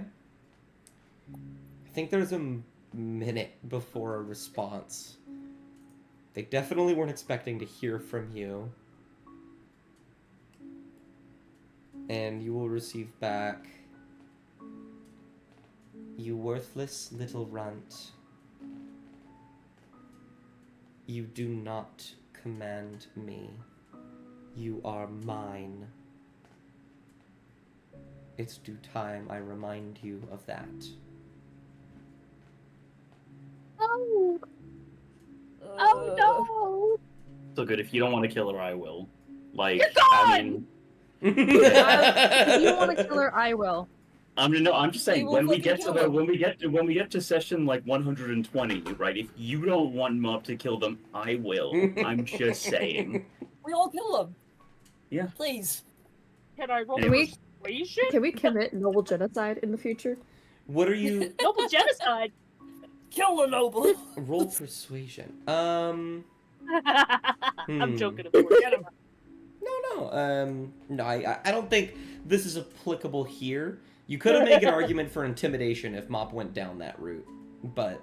Pretty please, pretty please. Just annoy the shit out of them. But yeah. Is that all you wish to do with that? For now. What time is it, would you say, roughly in the night? Oh, probably like 11 p.m. Maybe midnight? Oh, hot damn. You're good ways out for breakfast. I will wait until the morning to do anything. So you go ahead. Give me a little speech thing, okay? Gotcha. I think I'll move to Amaya on the roof. Amaya on the roof. Yeah. What are you doing up here? So, after the whole ordeal of everything that kind of just happened,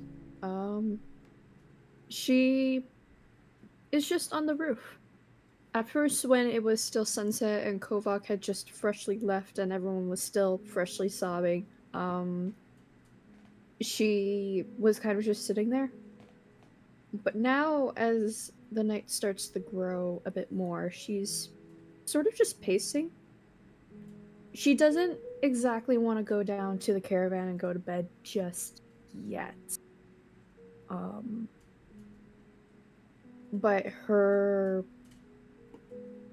frustration and bitterness kind of just grew more and more, and it's started to mess with her a little bit. Especially after the conversation she had with herself in the trial of Ard. And a whole trial, actually, to begin with. So she's just up there. She's either fidgeting with the necklace that SC gave her, or messing with the gauntlets, which I assume she still has on. Mm-hmm. Or just pacing, trying to pass the time and make herself tired, or just whatever. Mm-hmm. You will pace up there for a minute. I'm gonna roll a thing. Okay.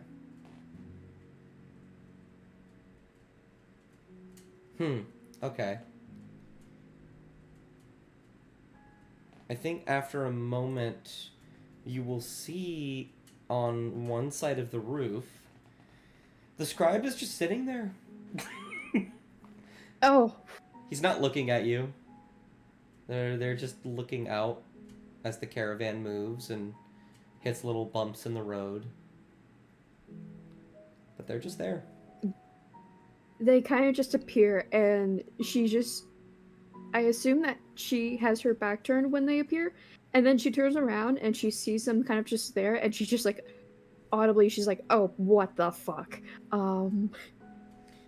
They will She... look over to you for a moment, and they will say, 8. I am not here to bother you. I am not here to listen. I am just here to sit.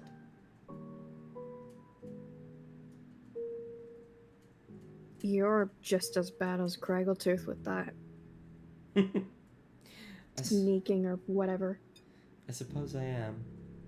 Perks of being not quite alive, I suppose. Perks of being dead, it sounds like. That's if you're the not quite perspective. alive. Well, there is a spectrum to many things, Amaya. Even death is one of them.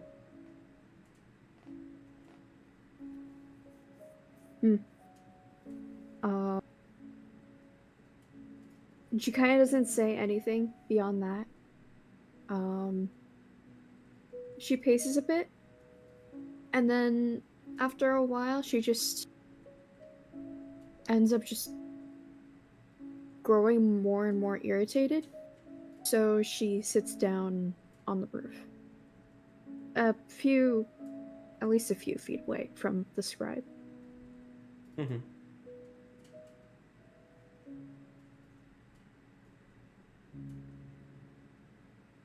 and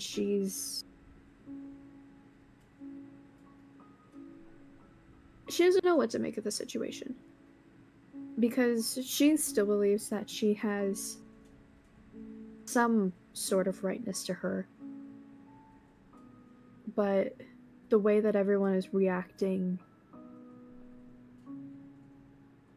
it's not necessarily the most normal thing. Mm-hmm. So it's just irritated her the most, really, out of everything. Mm-hmm. And she kind of looks over to the scribe, expecting them to do or say something. But then she... Sorry. You're But okay. then she just... my phone is so loud. Girl, She turn notices off your that they're Tinder. just God up damn. there to...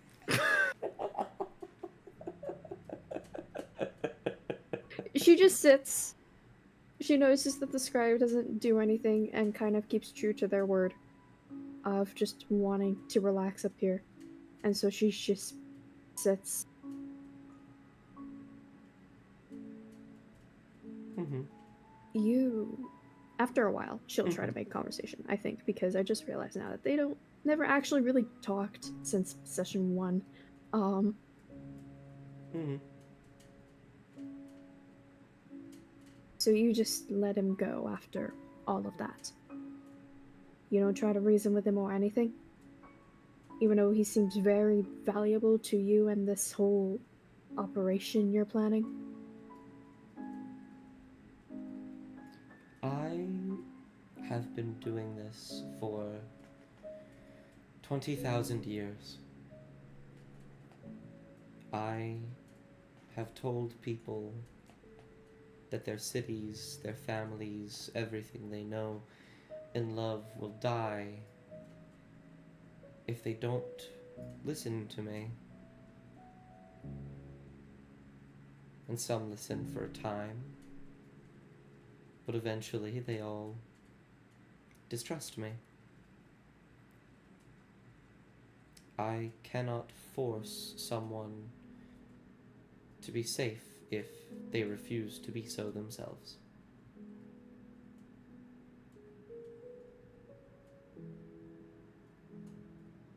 Additionally, Can you blame? he is of no value to me. None of you are. Not in the sense that I don't appreciate you or anything like that.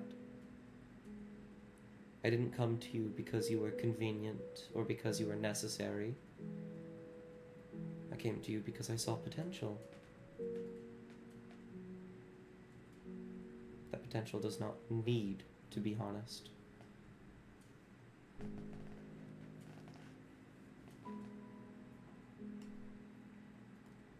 And we'll stop. Can you blame those people, though?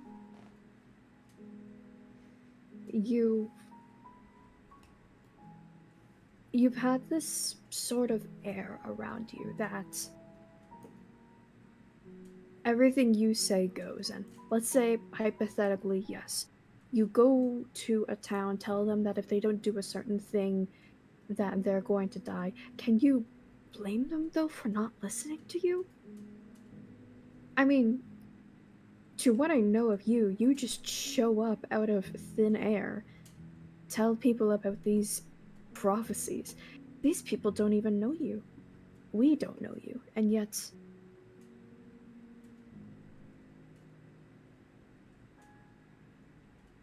I guess I just don't understand. I did blame them for a time, but I stopped. It is outlandish, and unfortunately, the only way that they know I am right is after it's too late.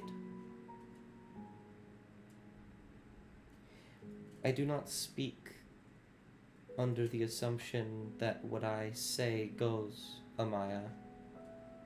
I have literally seen what will happen. I have seen the end of countless lives, countless people, and I have tried to help them, and they have not let me. I understand, though. I do understand. But for the first time in all of those 20,000 years, people listened. And it was when I needed them to the most.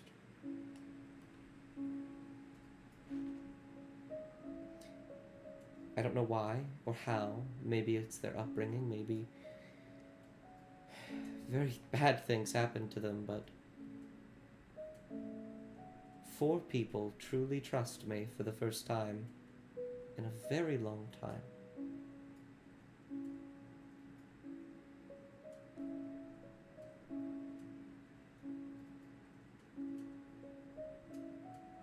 He will stop.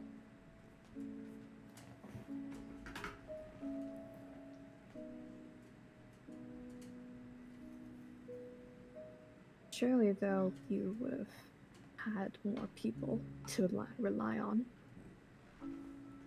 He will shake his head. And surely... No. It's just been you.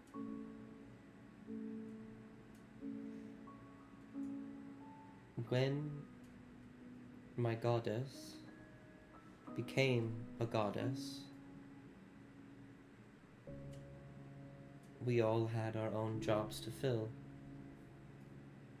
I won't bore you with the details of everyone, but mine was unique. Mine was to persist, to analog, to scribe.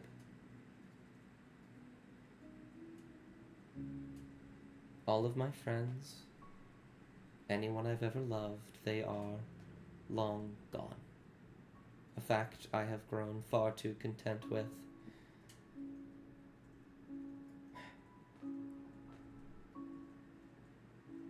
Which I do not ask for pity for, not that you would give it.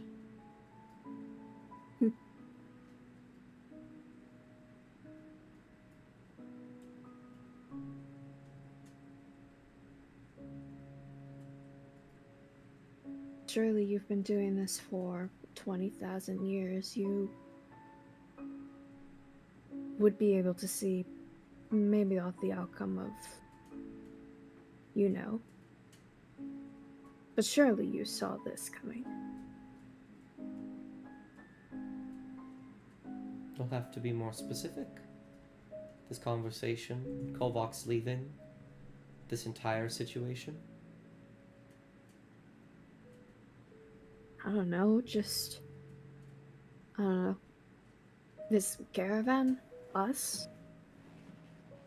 I mean, did you foresee Kovoch leaving? And that's why you didn't do anything about it? Do you know something else? Do you know that... what's gonna happen with all of us, or... I find it hard to believe that somebody who's been doing this for at least 20,000 years just can't do it so easily anymore. Divination is an incredibly fragile magic. No matter what any seer of the future will tell you, they cannot see exactly what is going to happen. The future is like a winding river, constantly branching and breaking into various pathways that it will eventually lead to one outcome. Normally one can see those from overhead, but my goddess's power is waning, and so is mine as a result. She is channeling what she has left into those more suited to assist her. I am no longer viewing the river as if I was flying above it. I am riding down the rapids, and nothing but a wooden cart and an oar.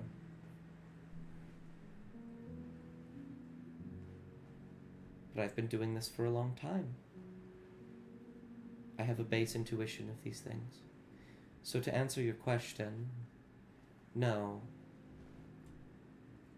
I did see you 5 before I met you, very briefly before. I did not know Kovoch was going to leave, but I assumed he would at one point or another. It's in his nature.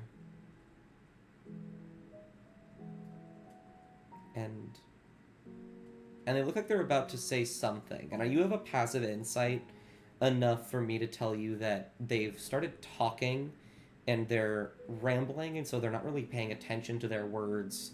And they're about to say something just off the cuff, haphazardly, and then they will stop themselves.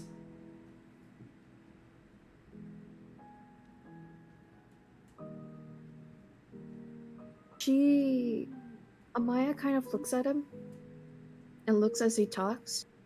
And she's trying to grasp onto what he's saying. However, there are a few times in where Amaya has to think to herself, oh my god, what is bro yapping about? But the scribe mentions one thing, and he says that they all, whenever he goes through visions, they all lead up to one point, one end. Mm-hmm. And that sort of puts Amaya off. But hold on. The thing is, though, visions and clairvoyancy and divination, they can lead to more than one path. It just happened. I was able to see and do something more than once to get a different outcome than just simply see multiple different outcomes and only have to pick one.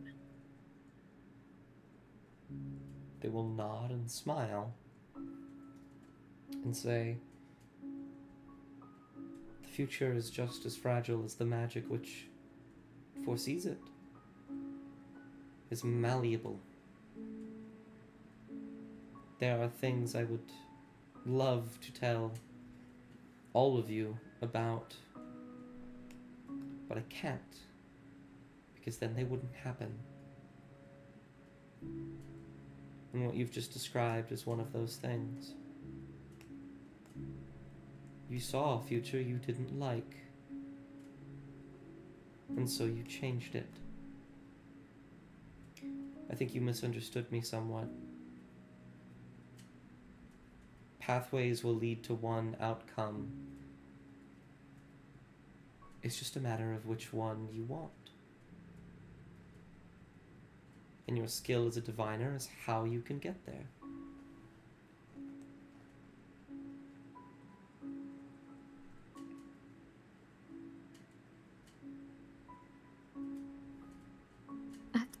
That still doesn't add up to me. When we were going after Nelra, I kept having visions beforehand that Kovoch was going to die. And he did, for a moment. I tried to chain whatever was going to go after him, those boulders of rock and splitting wood. It would have collapsed on him and it would have killed him. And then my magic just didn't work. And then everything went back, and I was just told to try again.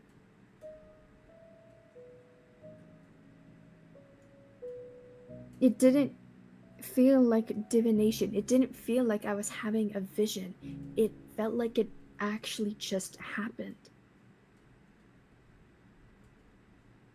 That's what I mean by there's more than one outcome, because I feel like that just happened. That stuff just doesn't happen normally, but why did it happen now? As you describe this, he will look surprised and almost happy for a moment. And will say, I understand now. Though,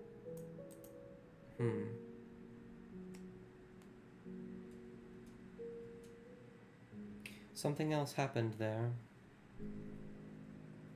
You don't need me to tell you that. You understand that. I don't know if I can tell you what did happen, though. I don't think you would. He stops. Would what?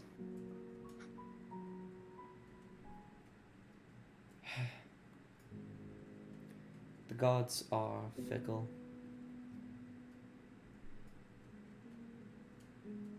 Not just Inauguros or his pantheon, even mine. Any god can be fickle.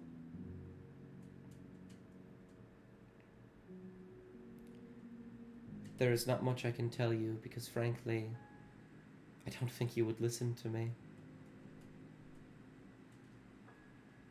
But I think that there are questions about your divinity that must be answered.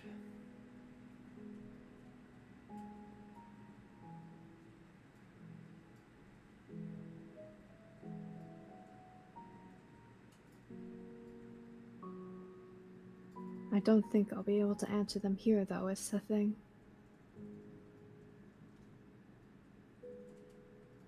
He seems kind of surprised by that answer. You can tell he expected something a lot harsher.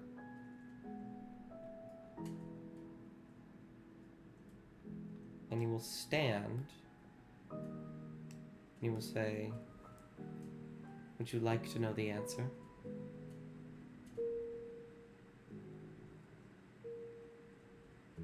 How... She's gonna kind of scrunch her nose at that. Yeah, how... What kind of fucking cryptic are you gonna be with your answers? He will chuckle. Not from me. I cannot give you an answer. But I know where you can find them.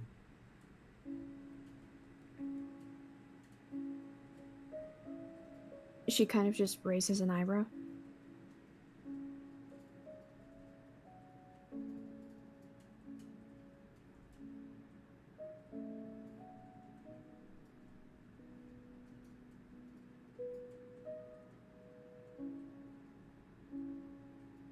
So where would I find an answer then? They will think for a moment and say, there are many places, all within Falana, which the answers to your questions lie. Some of which are closer than you might seem. Some of which are in places far too dangerous that you would deem willing to go to. You start talking about the wound like Cassian did on the boat, I'm gonna fucking lose it. I'm not mentioning a specific place on purpose.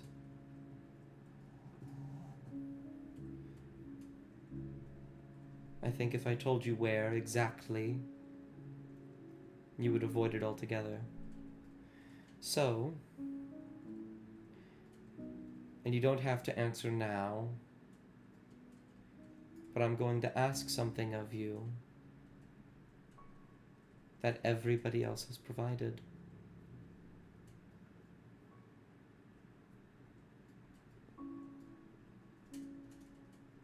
And they will hold out their hand to you while you are sitting, and they will say, I want you to trust me.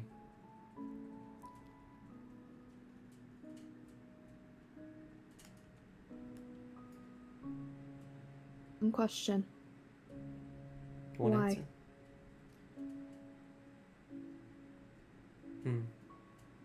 It's quite a vague question. Why should you trust me?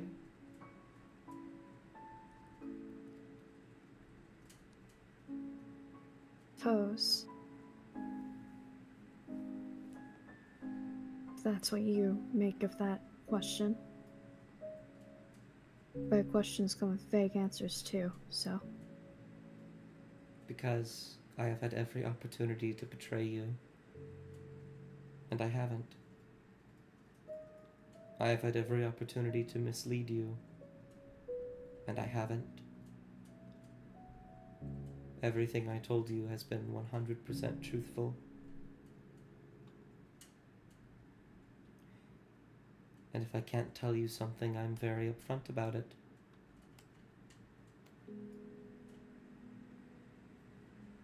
When you were the most misunderstood by the people you looked up to, I offered you sanctuary.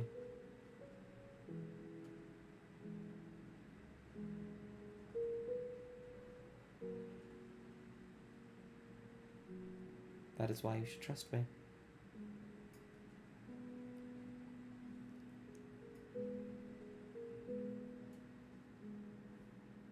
Mentions those reasons, and when they get to the time in where Amaya was excommunicated, her face just goes sour. She's kind of cringing at that moment in where she could have done better to not get herself excommunicated and potentially not be labeled a treasonite, but then she also thinks of the trial again and how getting into the temple is going to be a lot harder than she thinks it's going to be. And all she can just really think about is each of the times in where Josiah just looked down on her, and she does not feel good. Feels more bitter than anything. But then she'll eventually look up to the scribe. And I think they can tell that she doesn't trust them. At least not fully. But I think she's also has this idea that she's just not going to get anywhere if she doesn't try. So she's going to just, with a big deal of hesitation, just take their hand and stand up. Mm-hmm. And they will smile.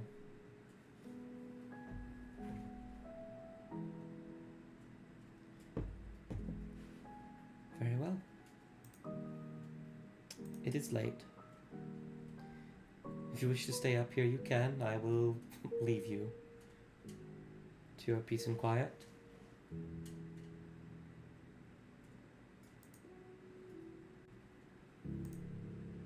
Yeah,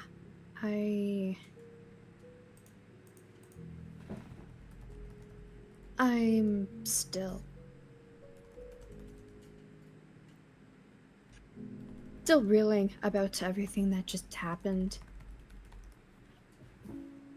How Kovoch can just be incredibly stubborn, but As if you aren't.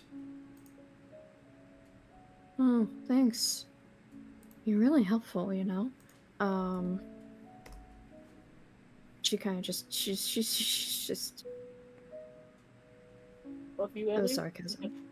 Love you, Ellie. I'm gonna kick her ass myself. I'm crossing dimensions to kick her ass.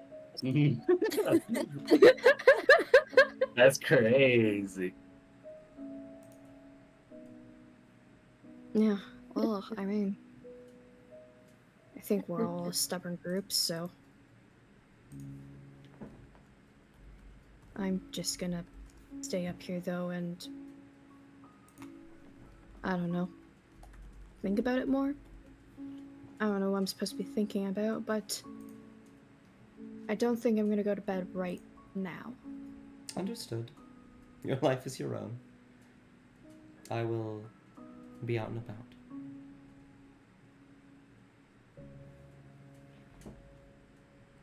Right.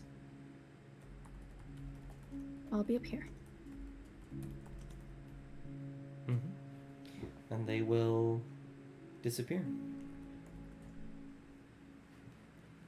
How the fuck did they do that? Which? Witch! Are you two up front just like talking? It seems like you guys already did a lot of the roleplay in the side chat there. I think they're both just quiet at this point. Gotcha. I will let that simmer then. The rest of you will eventually get to bed, or not. One more thing. Yes, absolutely. Mop will cast sending one more time for a long rest. Okay. Good use. Good use. Optimization. She will cast sending on Kovoch. On Kovoch? Yeah. Gotcha. What do you say? I say, good night. I'm going to bed. I'll keep on with you. Good night. Whenever I can. And I think I'm gonna do some description. That message goes out as you four begin to teeter off to bed at one point or another, where we see Kovoch. Kovoch, where are you? The outskirts of Newport. I think in the moments immediately after he'd left, he doubled back around as he watched the caravan go and kind of made sure that it managed to cross over the bridge towards Manor Black safely.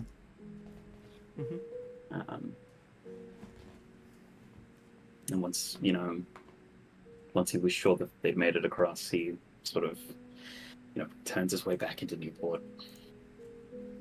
And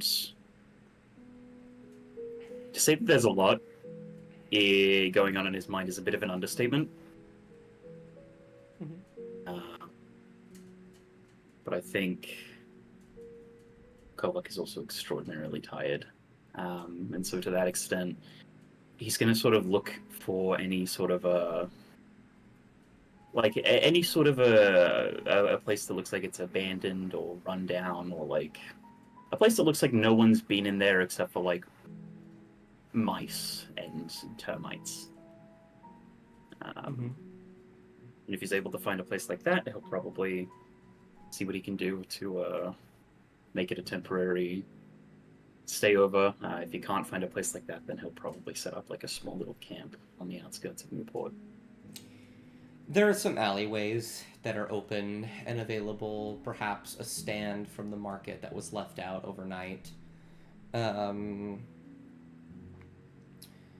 terms of places that are abandoned, Newport, unfortunately, is pretty lively. I see. There's no property investors. All right, well. Not anymore. Believe it or not, there was a select group of people whose entire purpose for the past year has been to make sure this place is as livable as possible. That's crazy. Determinist. Anyway, and okay. Well, in that respect, then I think he's going to set up a little campsite. You kind of on the outside, like the outskirts of Newport, and on a quieter, smaller clearing, away from, like, in a place that he's made sure is a little bit out of the way and also not in immediate danger. Yeah, absolutely. Tiny little fire, and he's sort of just sat next to it, and he's eating what is basically the equivalent of hardtack. Yeah. Basic ration. It is nutritious. That is it. It is not good. It's not a good texture. It's not tasty. It's nutrients, and think as he sort of just sits next to that fire and just sort of tries to warm up a little bit, because I imagine it's probably a little bit chilly.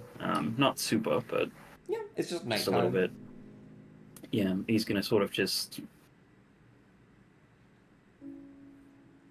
He's gonna frown.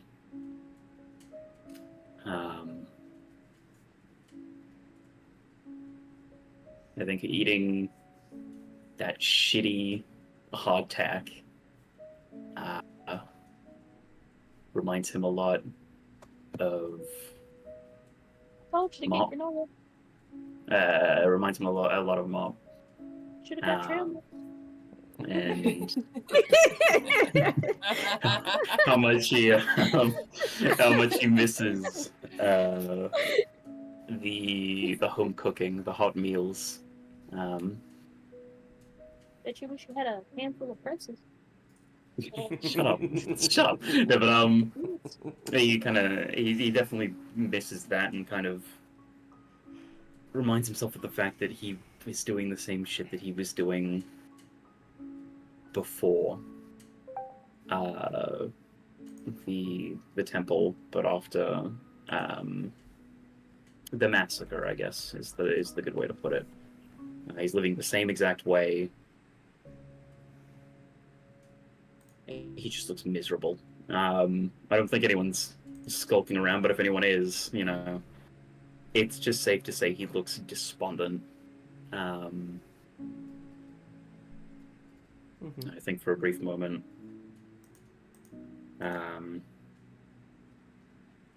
You know, knowing that the hours have passed, he doesn't quite know exactly what part in the night it is, but he still kind of just...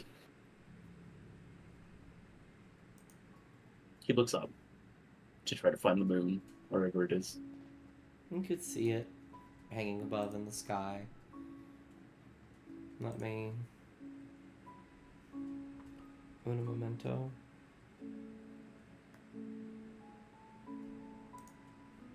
Whenever I stream, it's so hard to open up my documents. I'm a fool.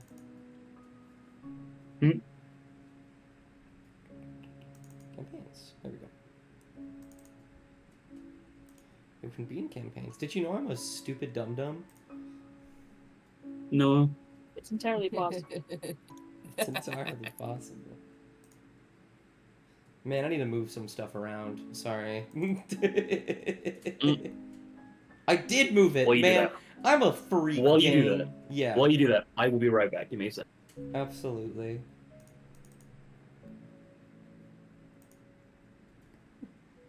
Ellie, I've moved around the Lunanora stuff, and I don't fucking know where I put it.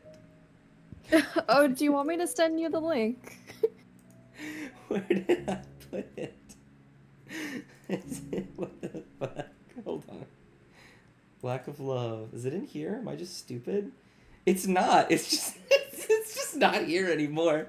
I don't know where my folder's gone. Oh, under gods and such. Man, I'm stupid. Alright, I found Nice. it. It's literally under the folder titled gods. I'm a freak. Thank you though. Okay. I found it. Hey. Eh. Hey. So, I believe I remember back on, it was this one. It would be that one. Yeah, that tracks. It's only been a few days since the last time the moon was mentioned, and that one was a waxing gibbous, meaning it is a full moon. 5 minutes. Bro, make up a Easy. moon cycle. No, I'm joking. I think he's gonna stare at the moon for a little bit. And then he's gonna look down at the little emblem that he has. The little eye with the new / full moon, depending on when it's in operation or not. Mm-hmm. Looking at it to make sure. I think there's gonna be... Yeah, I think there's gonna be a brief moment where he sort of just pushes away this deep-seated feeling of regret.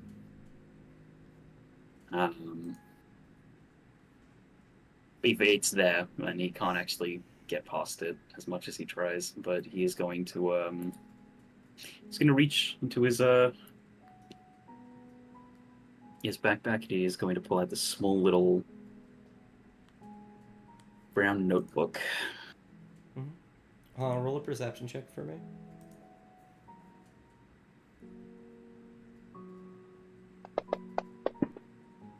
Okay. You don't notice the ring. Yeah, no, I don't notice shit. He's gonna pull out the little notebook and he's going to look at the front page. It's the only page with writing. It's a very simple notebook. There's no like lines or anything drawn in it. Just simple paper, right? Mm-hmm. But even still, on that very first page, there are 4 names written in common. Very shaky, very scratched common. And it reads, the very top, Thogloth. Second, Dermin. Third, Krolk. And fourth, Creek.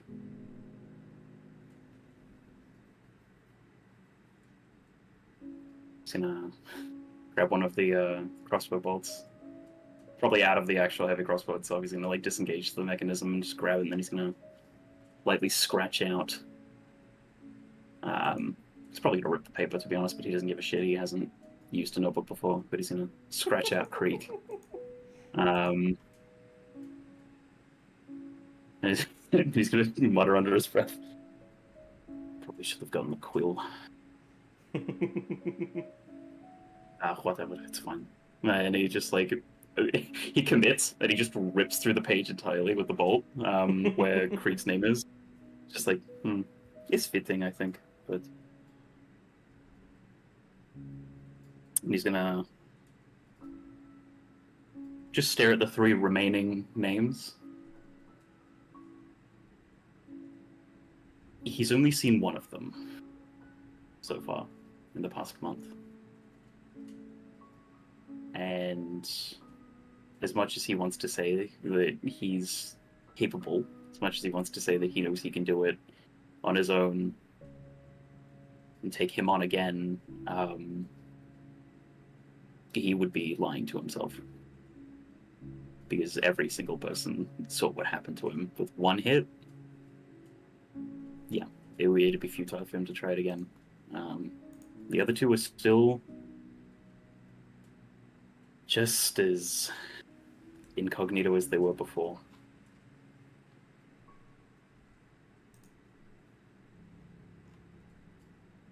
I think he's gonna just sort of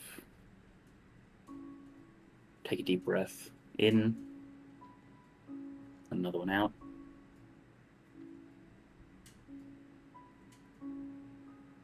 And close the book. Set it off to the side. Okay. Tomorrow I get quill and look for these 2. When he mentally looks, he glances back over and he mentally glances between Damon and Krolk.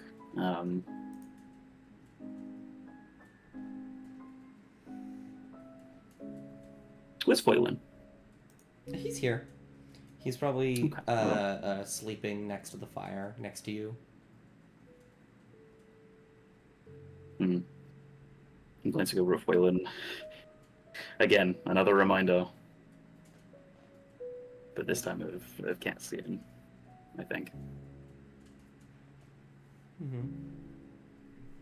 He's just gonna purse his lips and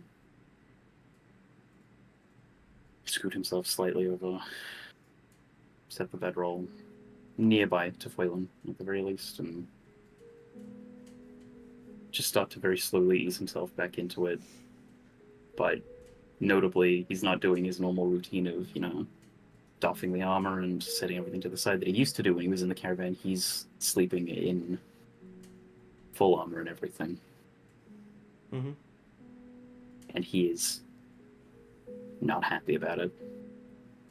And as you begin to sort of lay down for a couple minutes, you move back and forth trying to find some kind of comfortability in your armor, and you can't. And when you become, I guess, complacent with it, and just begin to close your eyes, you hear Mop say goodnight to you. The response is not immediate. From Kovoch, there's about 10 seconds, I want to say, Shasta, of dead air. Yeah, alright. But Kovoch does eventually respond and says, "Good night, Mop. You'll be okay."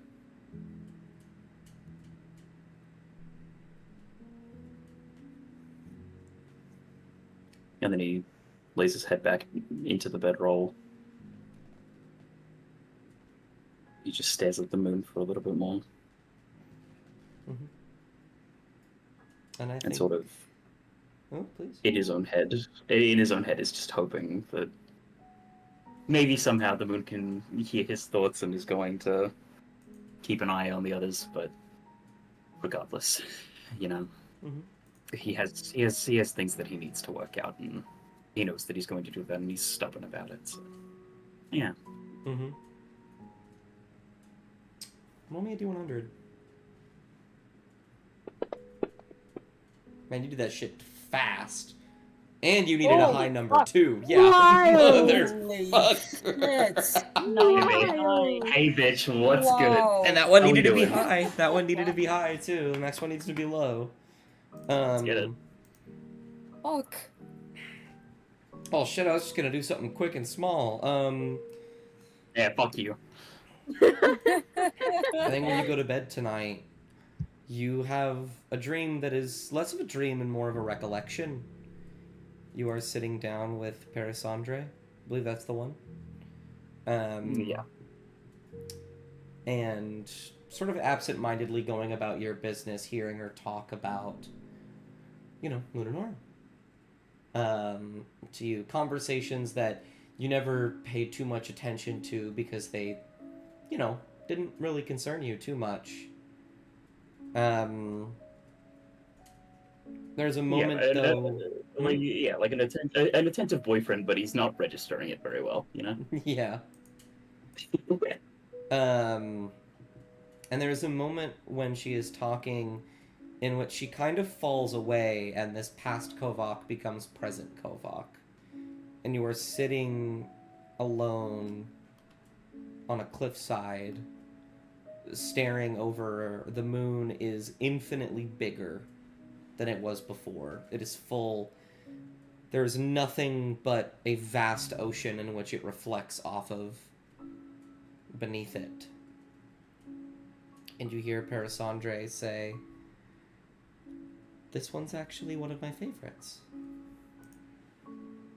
It's the importance of connection. That's why the full moon is so wonderful to me." And I think that's where we'll end the session. God damn it. Okay. Wow. Motherfucker, you didn't even hesitate for that one. You were just like, yep, that's it. Yep. Didn't even let me get up. Let me get up. Yo. Yeah. So funny. God damn.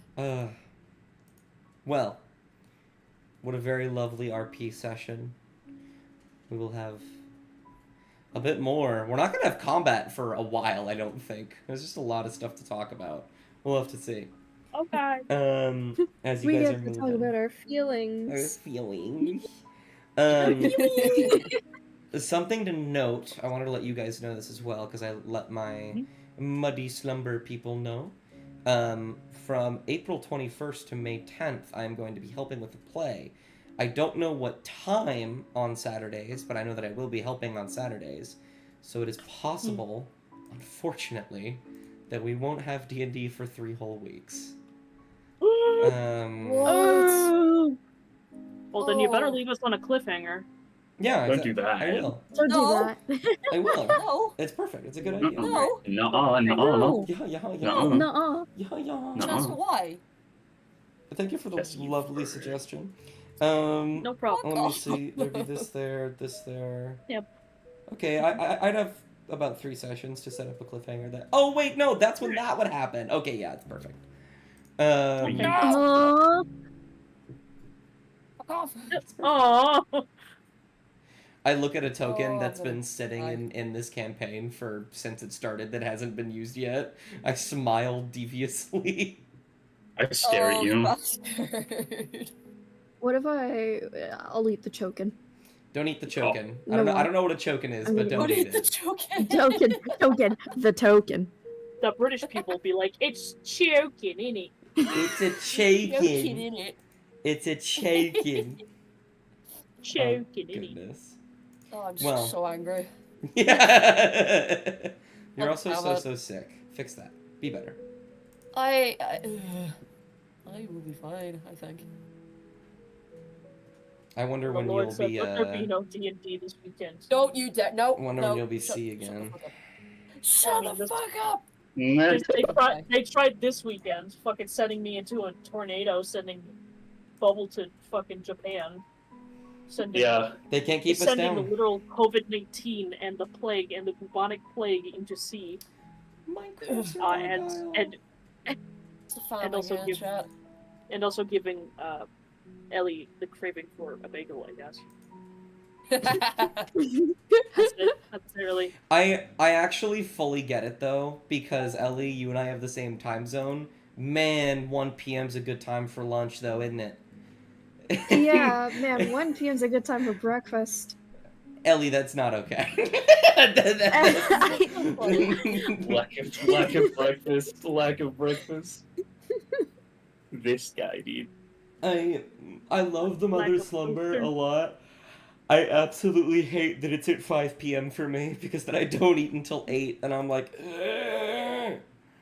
I get hangry. Gotta eat early. Gotta Gotta eat. eat early. Perfect. Yeah, but then I get Reasonable hungry bed. before I go to bed.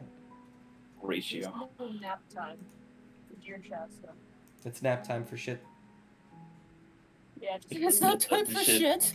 Yeah. Yeah. No time for shit, sir. time for Well- shits of the shit. I will go ahead and close off the stream. It's still on. I'm stupid. Have a wonderful night.